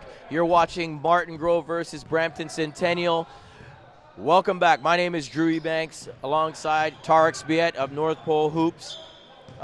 The action so far, pretty intense, 25-21. Brampton Centennial leads it. First half, Jamal Edwards leads the scoring for Brampton Centennial with 10 points. And Ahan with 4 points for Martingrove. And there he is again, Tarek, getting it done. On that note, picks up the steal, goes coast to coast. We're starting to see him pick things up. You know, I'm seeing, second steal in a row, gives it up. But I'm liking him defensively. His energy is bringing a lot to the table there, turning defense into offense. Yeah, you love to see that. And you know, when we get out there and we talk to young kids, young players, and see what their game's all about, I like to stress defense, because I think if you play defense, you're always going to find a soft spot in your coach's heart. You're always going to be able to be on the court if you put the effort in on defense. And it's great to see him getting at it on defense, and guess what? It turns into buckets, because he's really persistent. Because, I mean, there's a lot of things you can't control on the floor. You can't control that your shot is going to go in every single time, as Jamal Edwards is the floater. But you can't control all those things. What you can control is how much energy you provide on the floor. How hard are you going to work? You control that, and it makes a big difference in the game. Great feed right there. And, you know, Tarek, we talked at the half. You know, a lot of these guys here are auditioning for maybe NCAA positions or scholarships, but also the CIS and the OCAA. Yeah. What have you seen lately in terms of CIS basketball? Well, I mean, we actually, funny you ask. No, we released the CIS Top 50, NorthPoleHoops.com. We ranked the top 50 players in the country, and it wasn't easy. Let me guess. Number one? Phil Scrubb. It's got to be Phil Scrubb. We put out a poll question to the fans, whether it was Phil Scrubb or Owen Klassen. Let me tell you something about Owen Klassen. And I get heated when it comes to talking Owen Klassen, because this kid, at 6'11", freak athleticism, and moves like a guard with his agility. Not many guys in Canada, let alone North America, with that sort of ability. And the reason I find Owen so intriguing is that I don't say this about too many seniors in university, but he's scratching the surface. There's a lot of growth potential for him. In other words, his upside is very high. Meaning, I look at that guy, he's playing the 5 for Acadia, but realistically, he's a 4-3. He's a guy that could start at the 4, the power forward spot, grab rebounds, as he was doing for the student national team alongside guys like Jordan Bashinsky and Dwight Powell. Now you move him to the side, to the 4, get him into a natural position, and he can step out and hit the 3. He can pass the ball. He can start the break. It's, you know, I'm not hesitant to say that this kid has NBA potential, and I will work to make sure he ends up in a camp somewhere. There because you have he's that it. good. He Owen is that Klassen good. getting the props right here from Tarek Spiet. And if Owen Klassen is number 2 and Phil is number 1, guess what that means? Phil has NBA potential as well. We need to see, but the difference between the two, as far as pro potential, in my opinion, is the fact that Owen has so much more upside. When you step into a gym and you're going to testing at the NBA combines, Owen's going to test off the charts. He's going to show out. No doubt. And I've heard from various national team coaches that this is exactly what he did. Tested off the charts, and also he's able to distinguish himself. How many guys at 6'10" with that athleticism and length? Not many guys. Not many guys. So you make some great points. I mean, and we talk about CIS basketball, and you know, the students, athletes playing in high school can't overlook that. We know that the dream is, of course, most players, they want to get to the NCAA at some point, but that's not always an option. And never discount what's happening in the CIS. The level of play is going up by the day, and I'll tell you, a lot of players who think they have NCAA potential may not even be able to make a CIS squad. So they really have to, know where their limitations are in some instances, and also look at it as a positive. But I'd also like to see the CIS teams make a concerted effort to be out to these tournaments, to show the kids that, you know, we're looking for talent. And you know what? Maybe a lot of these kids won't overlook Canada and decide to stay here and play. Yeah, because when we say CIS, there's similar to how we talk about NCAA, there are different levels within the NCAA. There's high major, which is the teams that play within the high major conferences, the Big 10, the Big 12, you know, the Big East, and these type of ACC, these type of conferences, who are essentially NBA factories. Now, CIS level, they're also tiered up. One, they're tiered up by effort levels of the programs to be legitimate programs. Let's be honest, there are CIS programs who are not getting it done. There are CIS programs who have to step up their game, have a presence at these type of events. Okay, we saw University of Toronto, we saw Ryerson University, we saw Nipissing, and I don't want to forget anyone. We saw Waterloo. You know, we saw those were the ones that we saw. Now it's going to be interesting to see how many will come to this event, which has a plethora of talent for them to feed their teams. Now, there are different levels in the CIS, you know what I mean? And you got to weigh your options, because I always say to a player, thank you. Shout out to Paul Melnick, just hooked us up with some H2O. Hey, He's doing a great job. Hey, Coach, come on over here for a minute, man. Let's talk to you. I'm going to give you over to Tarek. Come on, you have my seat, man. I'll get in the middle of you. Here you go, buddy. I'll get in the middle of you two. Well, we were actually just talking about CIS basketball, NCAA basketball, you know. Coaches, it's great to see coaches come out to this event, both NCAA and CIS, you know. And the kids are always about the NCAA dream. And it's great to have that, no doubt. But they have to look at different options. What are your thoughts as far as the amount of talent within this tournament and the fact that they can feed these programs, CIS and NCAA? I think that there are so many positions available for these young men that they should explore every option possible. Yeah. I mean, the CIS is great basketball. You don't want to play against the Carleton Ravens. You want to play for the Carleton Ravens. Yeah. And other schools are trying to emulate what Carleton's doing, and they're all raising the level, raising the bar. Yes. So there's only so many spots in the NCAA, and you know, I think we as coaches and as media and as educators, whatever you want to call it, we need to promote all levels of basketball. Now, Coach, I have a question for you. I mean, you've been doing this for how long now? Coaching for about 20 years, maybe more. There you go. Highly respected in your field. How proud are you to see guys that have moved on from Father Henry Carr? The latest one being Dylan Brooks doing his thing down at Findlay Prep. Of course, you got Simon Tanvir down at New Mexico State. Richard Audu, Tyler Ennis, who we just saw down in Syracuse. Yep. Tevin Finley. Tevin Finley, one of my favorite point guards. Yep. Talk about what you do here to give these players the ability to get to that next level. I think we just we have a good coaching staff. We liaison really well with the club teams, and when you put that together with a solid high school education, man, the kids work hard and they develop and they get opportunities. And as much as you know, you're sad to see some of these kids move on to prep schools and whatnot, but in the end, it's about the kids. And when they develop and they get opportunities like these young men are getting, man, it makes me so proud and happy to say that Tyler Ennis walked through this building and spent some time with us, and Dylan Brooks and all the guys you named, every single one of them, Tanvir Buller. I don't want to leave anybody out because the list is so long. You're bound to leave somebody out. It's just Tramique, yeah, Tramique committed. No, Bradley. Tramique Sutherland. You know, Leraldo Dixon is at Hill College with him. It's just great to see these guys have an opportunity to get an education, to develop as basketball players, and you know, for the chosen few that make the NBA or play professionally, I mean that's just a blessing. But those other guys that maybe play a little pro ball, semi-pro somewhere, and get a good education, they get a chance to be contributing citizens of society. Man, like I can't even put into words to know that your program and the people that you've brought in are doing a great job. And you know, not every kid is going to find the ultimate success story, but hopefully we can say that we did the best for that kid individually, whatever that means. I mean, I don't know. And talk a little bit about one thing I noticed today being at the tournament is guys that have come back that played or been around the program. They always come back. You know, Coach Petricek, who coached you, if I'm not mistaken, and was a teacher to you. Well, technically he didn't coach me because I didn't make his team, but he was my teacher, that's for sure. Teacher to you. You've known him for a long time. You've been around him for a long time. And others that have come, that I saw today, former coaches, current coaches, have come back and just to be able to be in the stands and watch and give back. What does that mean to you, and how often do you see that? You know, what we say about kids is that it takes a village to raise a child. This tournament is not just Coach Melnick.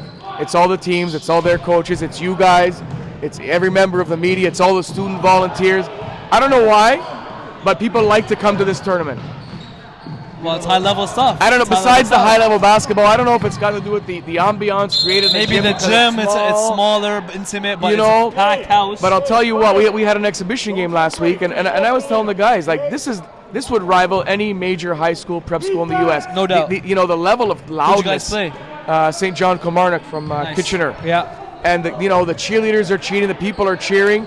And then, some of those guys that get off the bench, some of the younger guys who, might be considered the underdog. As soon as they come on, this crowd goes nuts. Yes, I noticed I don't that know, the too. Henry Carr crowd loves the underdog. Yeah, And, there's one kid they're saying that he just made the team after being caught 2 years in a row. I forget his name. Probably Michael Nelson, I think. Yes, it was Michael Nelson. Yeah, He Mike came on, he hit the shot. They went crazy in the crowd. Yeah, they love the underdog.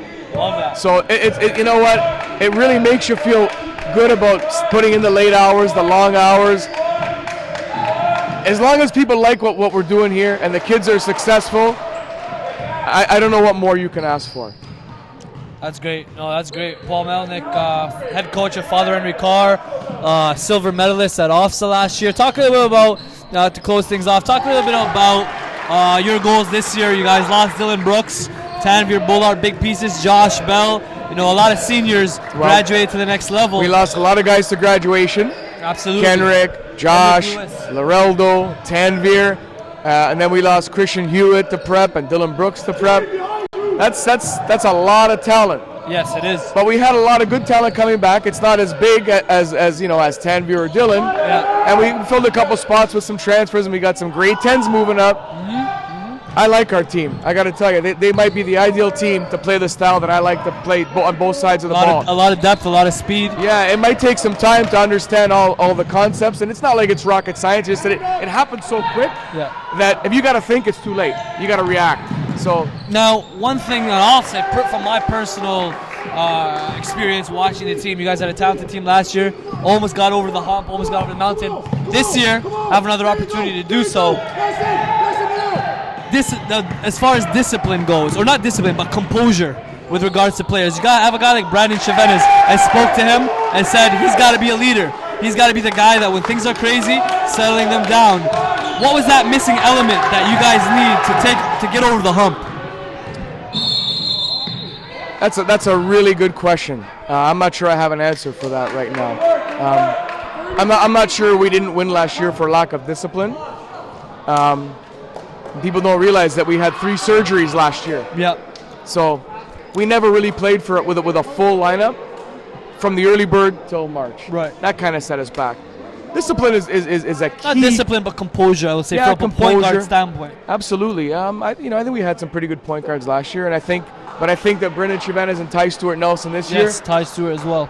Those two, in addition to Marcus Bonnick as the 3 primary ball handlers, might be the best backcourt in Ontario. If there's a better backcourt in Ontario, I don't know. I would argue that Bill Crothers has a very strong, Trey Bell Hines. Are we talking about high school or prep school? Okay. Because all my guys are high school eligible. I'm not sure Bill Crothers' team is. Yeah, they are. But you know what? 5th-year guys, Trey Bell Haynes and but is the team? Rashawn Brown. But is the team? All 4th and 5th year guys. So yeah, but are they all eligible? Because it's a debate. Let's say that Well, they are a strong backcourt you guys have. We won't. 3 of them too. We have no fear of Bill Crothers or anybody else. We showed that last year, and we'll show it against this year. Boom! I mean, all right, we need to get some exhibition games going. Yeah, that's in the works. But one thing I could say about you is no one can deny this. You are a competitor. You love to compete. That's the way it is, man. And that's what I love about it. So how and when, if ever, does that passion go away at all, or is it consistent throughout the year? I don't know. I'll let you know when it goes away. You got him screaming and yelling in the preseason. I think I might have to text Charles Santamakos right now and say, let's get that game going. No, there you go, Bill Crothers. That's already in the works. Good. But again, the problem is, though, one is a high school and one is a so-called prep school. They're not really playing by the same rules, so we'll play anybody. It's not a matter of that. But when I talk about high school, I'm talking about high school teams. Who's going to be at OFSA? That's the teams that we have to compete against. If you're not going to be at OFSA, you're not going to qualify because you're not in that league or it's not the thing you're looking at, then I don't care. We'll play you, and if you beat us, I'll congratulate you. And if we beat you, well, a feather in our cap too. Okay. But I'm talking about Ontario high school teams. And I've never seen Bill Crothers play, so maybe their backcourt is great. Maybe we see something in Campion, maybe a DeVille. Campion's got Marcus Anderson, last final cut for the cadet national team, and then you have DeVille. They got Keyshawn Montague. Not sure if they have as many guards, but yeah, it's something to look at. Yep. Something to look at for sure. As we I stand by my statements that I still think they're one of the, if not the best, one of the best backcourts in Ontario. And Okay. you know what? The proof is in the pudding. Fair point. It doesn't matter who really is the best. It's just a matter of that they're very good. And it's not for me to comment on all those teams you mentioned because, again, I haven't seen them play. Yeah. And frankly, I don't coach them, so I really don't care. I coach my guys, and I think those three, that trio, is a special trio. Now, what do they need to do from an individual standpoint to get their games to the next level? Marcus Bonnick has made a lot of progress in his body. I noticed. Absolutely. Shoot the three, have always been efficient. Yeah. probably your best three-point shooter on your team. if I'm not Easily. mistaken. Easily. Yeah. So, what does he got to do to take his game to that next level? He needs to keep working on the body that he's building with Travis Noel, who's our trainer. Doing a good job. Yeah. And he's got to make his ball handling as good as his shooting. Correct. And then Brendan has to make his shooting as good as his ball handling. And then I think Ty just has to mature his body a little bit with the same type of training, and he's in the same program with Travis that Marcus did. Marcus dedicated himself to the program, and the results are extremely evident. And I think the problem is that with so many different seasons now, high school, club, AAU, when do these kids really get a chance to let their bodies develop and grow as they train? Because when you're playing 50 high school games, 30 club games, 20 AAU games in 2 weeks, right? Because that month of July is just really tough on those No AAU doubt. teams. And if you take each individual season on their own, that's cool. But when you put them back to back to back, and then you come right back into high school and we start up, it's tough. It's tough. And me and Kyle Julius, a guy that's changed a lot of Canadian kids, we talk about that all the time. I think you're right.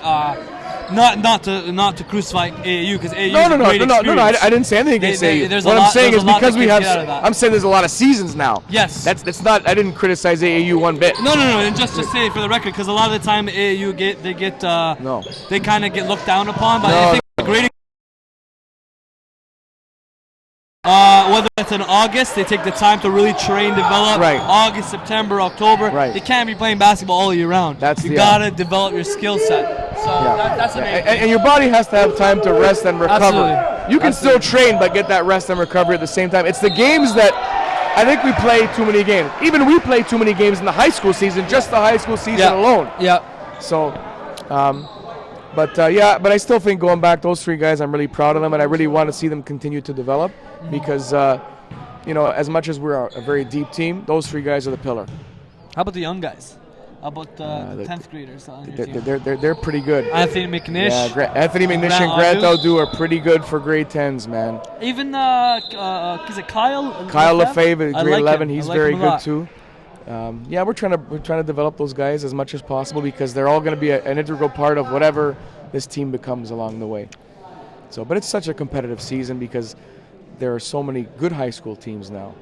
There's not 1, 2, 3. There's probably 15 that could beat you on any given night. So, the competitive level, the competitive nature goes one step higher. A little bit of a rivalry built over last year. St. Mike's, Henry Carr.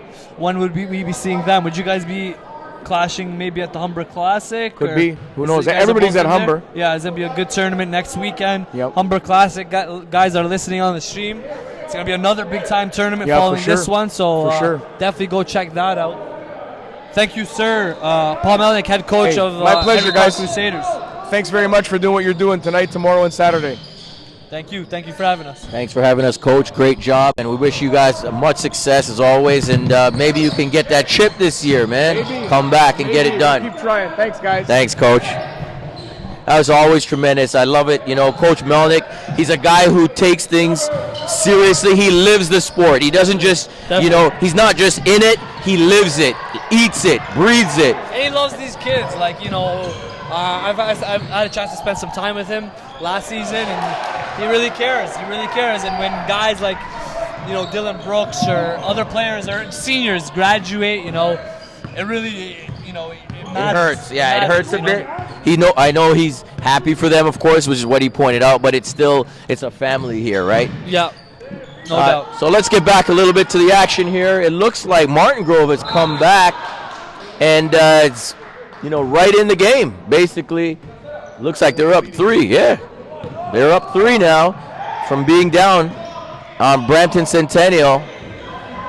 And you know what? This is more for just kind of, they want to get a win. Each of these teams want to get a win. No doubt. At least now, and try to advance to the consolation round on Saturday. Anytime you get a W under your belt, it's a confidence builder for the season, for other tournaments, and overall confidence for each player on the team. Even if they're on the bench or they're on the floor, I mean, you feel that feel-good energy in the locker room at the end of the game.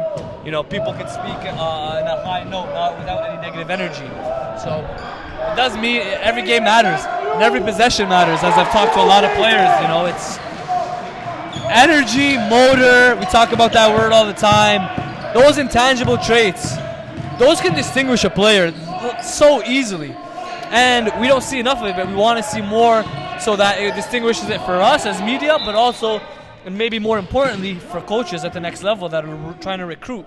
They can easily be distinguished by how hard they're working on the floor. And make no mistake about it, any minute you're on the court, even when you're on the bench, players, young players, coaches are watching you. Coaches are seeing your body language.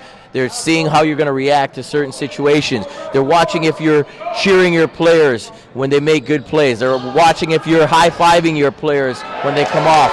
So don't think because you're on the bench that coaches aren't watching. Constantly being evaluated, and players need to know that. Players need to approach every game, whether someone is in the gym or not, that they're constantly being evaluated, and that is how you build good habits. And we went up to Michigan, got a chance to spend some time with Nick Stauskas. Yeah, your documentary, good work, guys, on that. Tremendous work, and showed the ins and outs of the Stauskas family. Absolutely. It was a great experience to go up to Ann Arbor, see Nick at work, and then the other Michigan guys with Coach Beeline, Coach Meyer, and the Michigan staff. They mean business. They go in, and Nick goes in, and his teammate that was with him, Karis LeVert, who's going to have a big year as well. These guys go at it, and they take it as a full-time job. So it's important, and the reason I bring it up is because Coach Meyer, he had a great quote in that documentary saying that you need to build good habits to obtain your dreams. Once you build good habits, you can reach your dreams by doing that. And every possession, whether you're behind the scenes or in full action in a tournament, you got to treat it the same way, because that is how you develop those habits to be successful at the highest of levels. Most definitely. And, everybody's in a quest, all these players. Number one, it's fun. Have fun out here. And if, you can take it to another level, that's, to me, the cherry on top, and that's a bonus. Getting back to the action, 54-51. We're in the final game of day one at the 2013 Nike Father Henry Carr Early Bird Classic. We're closing it out with a tight game right now, a barn burner. 54-53, it looks like a 1-point game. A 2-point game, 54-52. Martingrove came back while we were talking to Coach Melnick and took the lead. And there they go, increasing it to 4.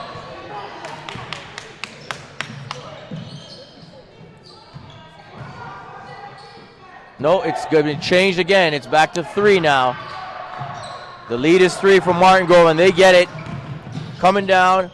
Nice move.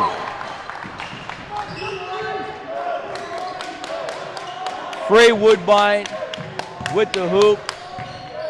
Tremendous move inside. 11th grader.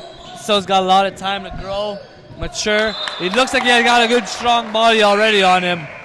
But he's a guy that can score from everywhere on the floor, as mentioned earlier in this stream. Most definitely. I mean, you got a lot of these young guys. They really, some of them, their bodies, you can't believe it. They're young, but they've got bodies that are built for the next level already. And now it's just a matter of refining it and refining their skills as well.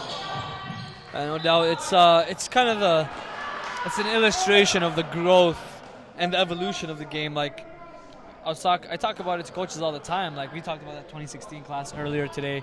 But you see 8th, 7th, and 8th graders, they have a left hand, they have a right hand, they're explosive, they have a high IQ. You didn't see that 5 years ago or 3 years ago in Canada. It just shows that these kids are developing at a younger age, but at a higher rate. meaning when they get to the high school level and become seniors, they're ready to roll. Most definitely, they're putting in the work, and as you know and I know, hard work means a lot. More than anything, a little bit of luck as well will get you where you have to be. Getting back to the action, 3 minutes and 10 seconds left. 58-53, Martingrove leads it, Tarek. They came back before we got to chat to Coach Melnick. Yep. They were down, and they did something and turned it around while we were talking to Coach. Yeah, this is. That was. Looks like a technical is going to be called for hanging on the rim, but it looks like Jamal. He was trying to protect himself. And protect someone else as well. The guys were underneath him, and he tried.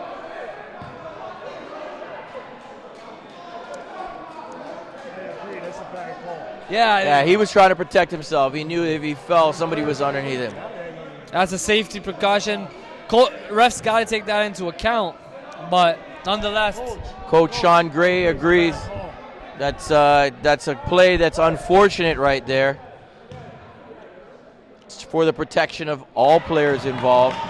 Ball don't lie. Maybe he misses two and it's even. 58-53.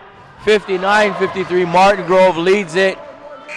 Coach Sean Gray, one of the stalwarts in Canadian basketball, been playing a long time, coaching a long time, went back to his old alma mater and getting back in touch and giving back to the community for many years. And that's very important too, right? Giving back to the community, because you're only as strong as your community. No doubt. I mean, like, we talk about the growth of the game. I mean, I've heard it so much.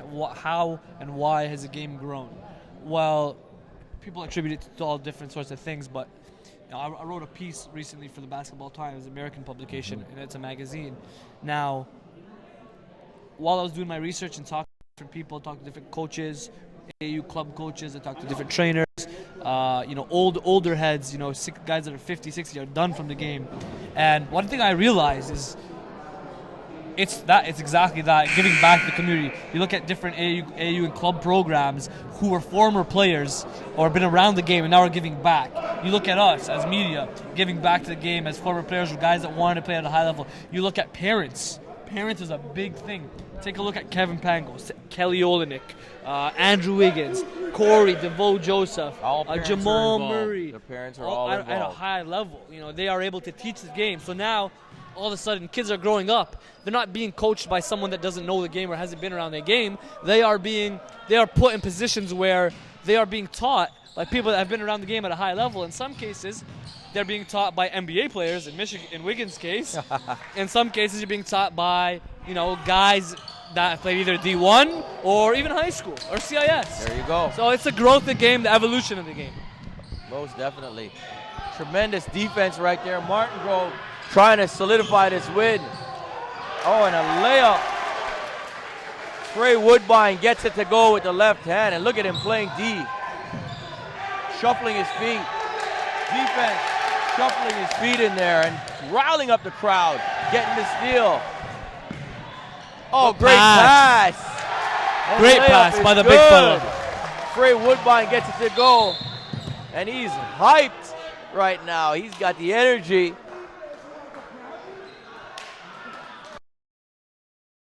Saying, play D, good D, but stay off of him. And that's one of, you saw on the previous possession, that's one of Peter Basta, the big fella, 10th grader. That's one of his great assets, is able to pass the ball at 6'7". Yes, and you know what? When he develops a little more athleticism, grows into his body and gets a little size, I think Basta is going to have a little bit of a future there. Definitely. Big bucket by Nathaniel, number 12 for Brampton Centennial, cuts it down to 7 points. 63-56, a minute 53 left in the game. Final game of the night. And this broadcast has been brought to you by Illminds Media. Don't forget it. Don't forget the name, because they're big time when it comes to video production, editing, anything you need. You got to check out Illminds Media, because they're getting it done. My name is Drew Ebanks, alongside Tarek Spiet. Day one has been tremendous so far, and I'm sure day two is going to pick up right where this one's left off. 63-56, closing it out. Basta gets it to go. I like this young man. I think he's got a lot of potential. He's got so much length and size. Oh, big shot right there by Brampton. Gets it back. Brampton not going away. Verdi with the 3. It's a 9-point ball game after it looked like Martingrove was going to take this one home. 1:28 seconds left. We'll be right back. You're watching the stream of the 2013 Father Henry Carr Early Bird Classic.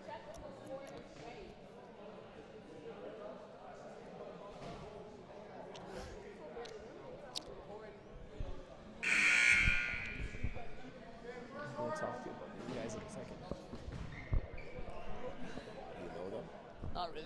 I'm not even saying like that. People are anything like that, but the concept. They're speaking back, but they're not doing it in a bad way. No, but Hey, bring it in, back. Basketball, but it's the same concept. I can't respect that because you're playing the groundwork. You know what I'm saying? The ground level. I'm just trying to get it out, man. Get it out. It's a new type of. The good thing is though that they acknowledge it. That's the, they don't just do it and they always acknowledge it. That's what I look for. Back to the action here. Father Henry Carr Early Bird Classic. We've got Martingrove against Brampton Centennial. It's a 6-point game. Centennial had the lead for most of the game, and Martingrove came back with some tremendous defense to turn things around and lead by 6. Tarek, day one, pretty much a wrap. How you feeling right now, man? How you feeling about the state of Canadian basketball and basketball in the city? Well, I'll say first off with this tournament, I'm not gonna lie, it was a slow start, a sloppy start. The last 2 games have been better than the first 2, that's for sure. As far as Canadian basketball, I mean, it is what it is. Like, we're here. Let's get. I think us also. It's important for us as media, not just us, but as a whole. It's like, because I've read an interesting article a couple weeks ago. It's like we've arrived. Okay, it's known. It's fact. Now it's time to continue to nurture it. To nurture it. Definitely to nurture it and to grow. Out, get the yes, people to out. grow as a community. But you know what? I'm sorry to cut you off. You know, No worries. That's exactly what you say, because I've noticed even from myself on posting on things like Facebook and Twitter.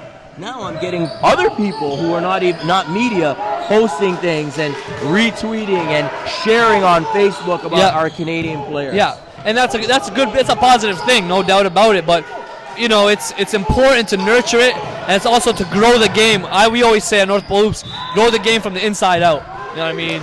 Just keep things Canadian. You know, build as one, as a unit. Now, also, it's great that we're growing. We got Wiggins, we got Bennett, and all these guys, but we need to start producing on the international levels. That's an important thing, and I won't get too much into it because I will get emotional about it. But over the summer, us not qualifying was a big. Can really hurt us. Now, I will stay positive and say that we do have a chance. You know, Can basketball started. They put in their deposit. We're ready to roll. Wild card, here it is. Wild card, we have a chance, you know, and let's support it. Let's get behind it. Canada for Spain 2014 is the hashtag, and we're behind it. We want to see Team Canada at the podium, no doubt about it. Wow, tremendous play right there, but a foul is called. Number 12 for Brampton, Campbell, called with the foul. Looked like it was clean, but no way. Anytime they try to cross, even if it's a little touch, crossing the body, they're gonna call that, even though it looked real clean. And getting back to the points you made, it was a bit disappointing in Team Canada not qualifying, but there's so much talent there, and I think if FIBA understands what's going on here and they can see the talent that's coming out of this country, I don't see a reason why Canada isn't one of those 4 wildcard teams. I mean, to have the best player in the world, the best prospect in the world, in Andrew Wiggins, to not be there, that hurts. And I think that he's a big part of it, of actually qualifying and being that wild card, but also the kids in the NBA, not kids, but the Canadian players in the NBA, from Andrew Nicholson to Kelly Olynyk, the more buzz that they create, and then the Canadians in the NCAA. the more buzz that they create this season, which I believe is going to be a ton. There's going to be some sleepers out there a lot of people don't know about that are going to be. I'll tell you a little secret between me, you, and the stream. I project. This is a secret for everybody right here. This is the biggest secret I think there's ever been. I project, and I'm not going to say the names yet, but I do project at least, and this is not a major statement or anything, but I project at least 3 NBA players for next season and maybe 5. Wow, there you have it, folks. If guys can stay healthy, there are guys out there, and I will throw out names. I might as well. Shoot. Jordan Bashinsky, Nick Stauskas, Andrew Wiggins, Tyler Ennis, Olivier Hanlon. He's got Dwight Powell. He's got Melvin Edgem. Hey, Big Sim. Big Sim. I think he might need another year, but you never know. So these are all guys that are. Oh. Okay, we got a little bit of histrionics here. The last 19 seconds of the game, kids are getting rattled. Yeah, no one wants to lose. Everybody wants to play tough, and competition never hurt anybody. Just referees now, that's what they're there for. Settle things down. And there, Coach Gray calls a good timeout to kind of calm things down. 19 seconds left. Let's just finish this day. Get to day 2, Get some rest for tonight and see all these fans at it tomorrow. 6 p.m. is the feed. Ill Minds Media on the production, getting it done. My man Zane, big man right there. Chris, of course. The other half in the house, getting it done here right at the Father Henry Carr Classic. The 2013 edition, always one of the top tournaments in the country, in the city. You got to be here leading up to championship day on Saturday. We've still got more action all day tomorrow. We will start the stream at 6 p.m. Live stream all over North America, all over the world. You can see 104 currently Canadians in men's Division I basketball, and there's a lot on any given night. And women too. Hey, and look, women. We're not going to shortchange the ladies. The ladies been getting it done. The ladies have been getting done more than the men have. The ladies are in the Olympics. They're ranked higher. They've been getting it done. I heard that speaking of the ladies, one of the Tatum sisters is calling it quits, I think. Really? Yeah. Retiring. Yeah, I believe it's. Hanging it up. So, that's sad to hear, but they're a great family as well. The Tatums, Big P, Patrick in the house. But I'm giving the women all props because they're getting it done on the major stage. World Championships, qualified again, was just in the Olympics as well. And so, hopefully the men will take the lead from the women at this time and catch up. Exactly. For sure. This has got to be the longest 30 seconds I've ever been involved in terms of a basketball game. I don't even know what's going on right now. I just know that these teams are not giving up. It's a 7-point game. 14.8 seconds left, folks. Fourth quarter, final game of the night. Look at that defense. Does he hit it? Drops him to the floor, is not able to finish it off. I think that's more of a trip than anything. That's a good call. Brampton Centennial, Jamal Edwards with a technical foul, grabbing the jersey, and that's a little frustration. The referee's got to really keep this under control and let's get a little off topic here. Let's give a shout out to Sukhpreet Singh, former Martingrove Bear. Yes, sir. Doing work in the CIS. Yes, Queens University. Queens University, second year. He's alongside my cousin Roshane Roberts. Roshane Roberts, I know you're bigging him up. He's a very solid player. I think they're going to have a pretty good team. They got some really good recruits over there. No doubt. Coach is doing a great job as well. Coach Barry, doing a good job building that up. Greg Faulkner was one of the centerpieces there, and Sook coming along, Roshane coming along, size in the mix there. I remember watching Sook here and Emmanuel, and he was a hidden gem. Sook was, for the first time I think I saw Emmanuel a couple of years ago, and I was like, wow, I love that point guard. Small point guard, but crafty and knows how to play. No doubt. And then I just had to say shout out to Sook because nobody really thought of him to be what he's doing right now at the CIS level, and that's it from Henry Carr. 68-60, the final game of day 1. Martingrove takes it over Brampton Centennial. The 2013 Nike Father Henry Carr Early Bird Classic. Day 1 is over. 68-60. We'll take a little bit of a break and come right back to just wrap up and recap for day one. Thanks for tuning in.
Welcome back to the 2013 Father Henry Carr Classic.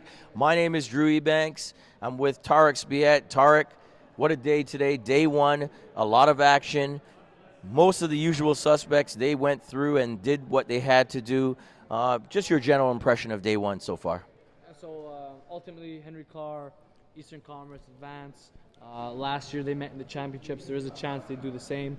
Tomorrow we have the second crop of teams. Vaughn. Pardon me. So as I was saying, today we've seen Henry Carr. We saw Eastern Commerce, similar type of teams in the sense that they like to run, they like to add pressure, and they could be facing off again in the championship. Still early to say, but they both have moved on to the semifinals. Tomorrow we have a new crop of teams. We have Vaughn, we have Campion, we have DeVille, Cardinal Newman, to name a few. So a lot of talent to check in. Will be coaches here in attendance tomorrow, both NCAA and CIS, expecting the packed house tomorrow, and obviously a lot of talent throughout all the teams. Now, in terms of the talent, who stood out for you today, and name a couple of guys that you're looking forward to seeing tomorrow? Yeah, today overall, I think it was the first to get the first day out of the way as far as jitters and kids getting back into the swing of things. As far as who stood out, I liked Marcus Bonnick from Father Henry Carr. He's done a good job of shredding his body down and building it up nicely. Still got ways to go, but he was a little bit of a standout. Peter Basta on the younger team here did a good job. We had Mohammed from Eastern Commerce. Revelation. Yes, he had a good first half, solid first half start, but needed to continue to be consistent down the stretch for Eastern Commerce. Nolan Rain for MacNabb, he was definitely a bright spot. Matt Tripp just was able to hit the 3-ball with consistency. But Nolan is big for that team, and they need to be able to keep him on the floor. He had cramps throughout this game, throughout the second game. So overall, a good deal of talent, and we're going to see more tomorrow. Definitely. I mean, it was very good, intense action today, and a gracious host, of course, Father Henry Carr. We're looking forward to the games tomorrow, starting at 6 p.m. The live stream brought to you by Ill Minds Media.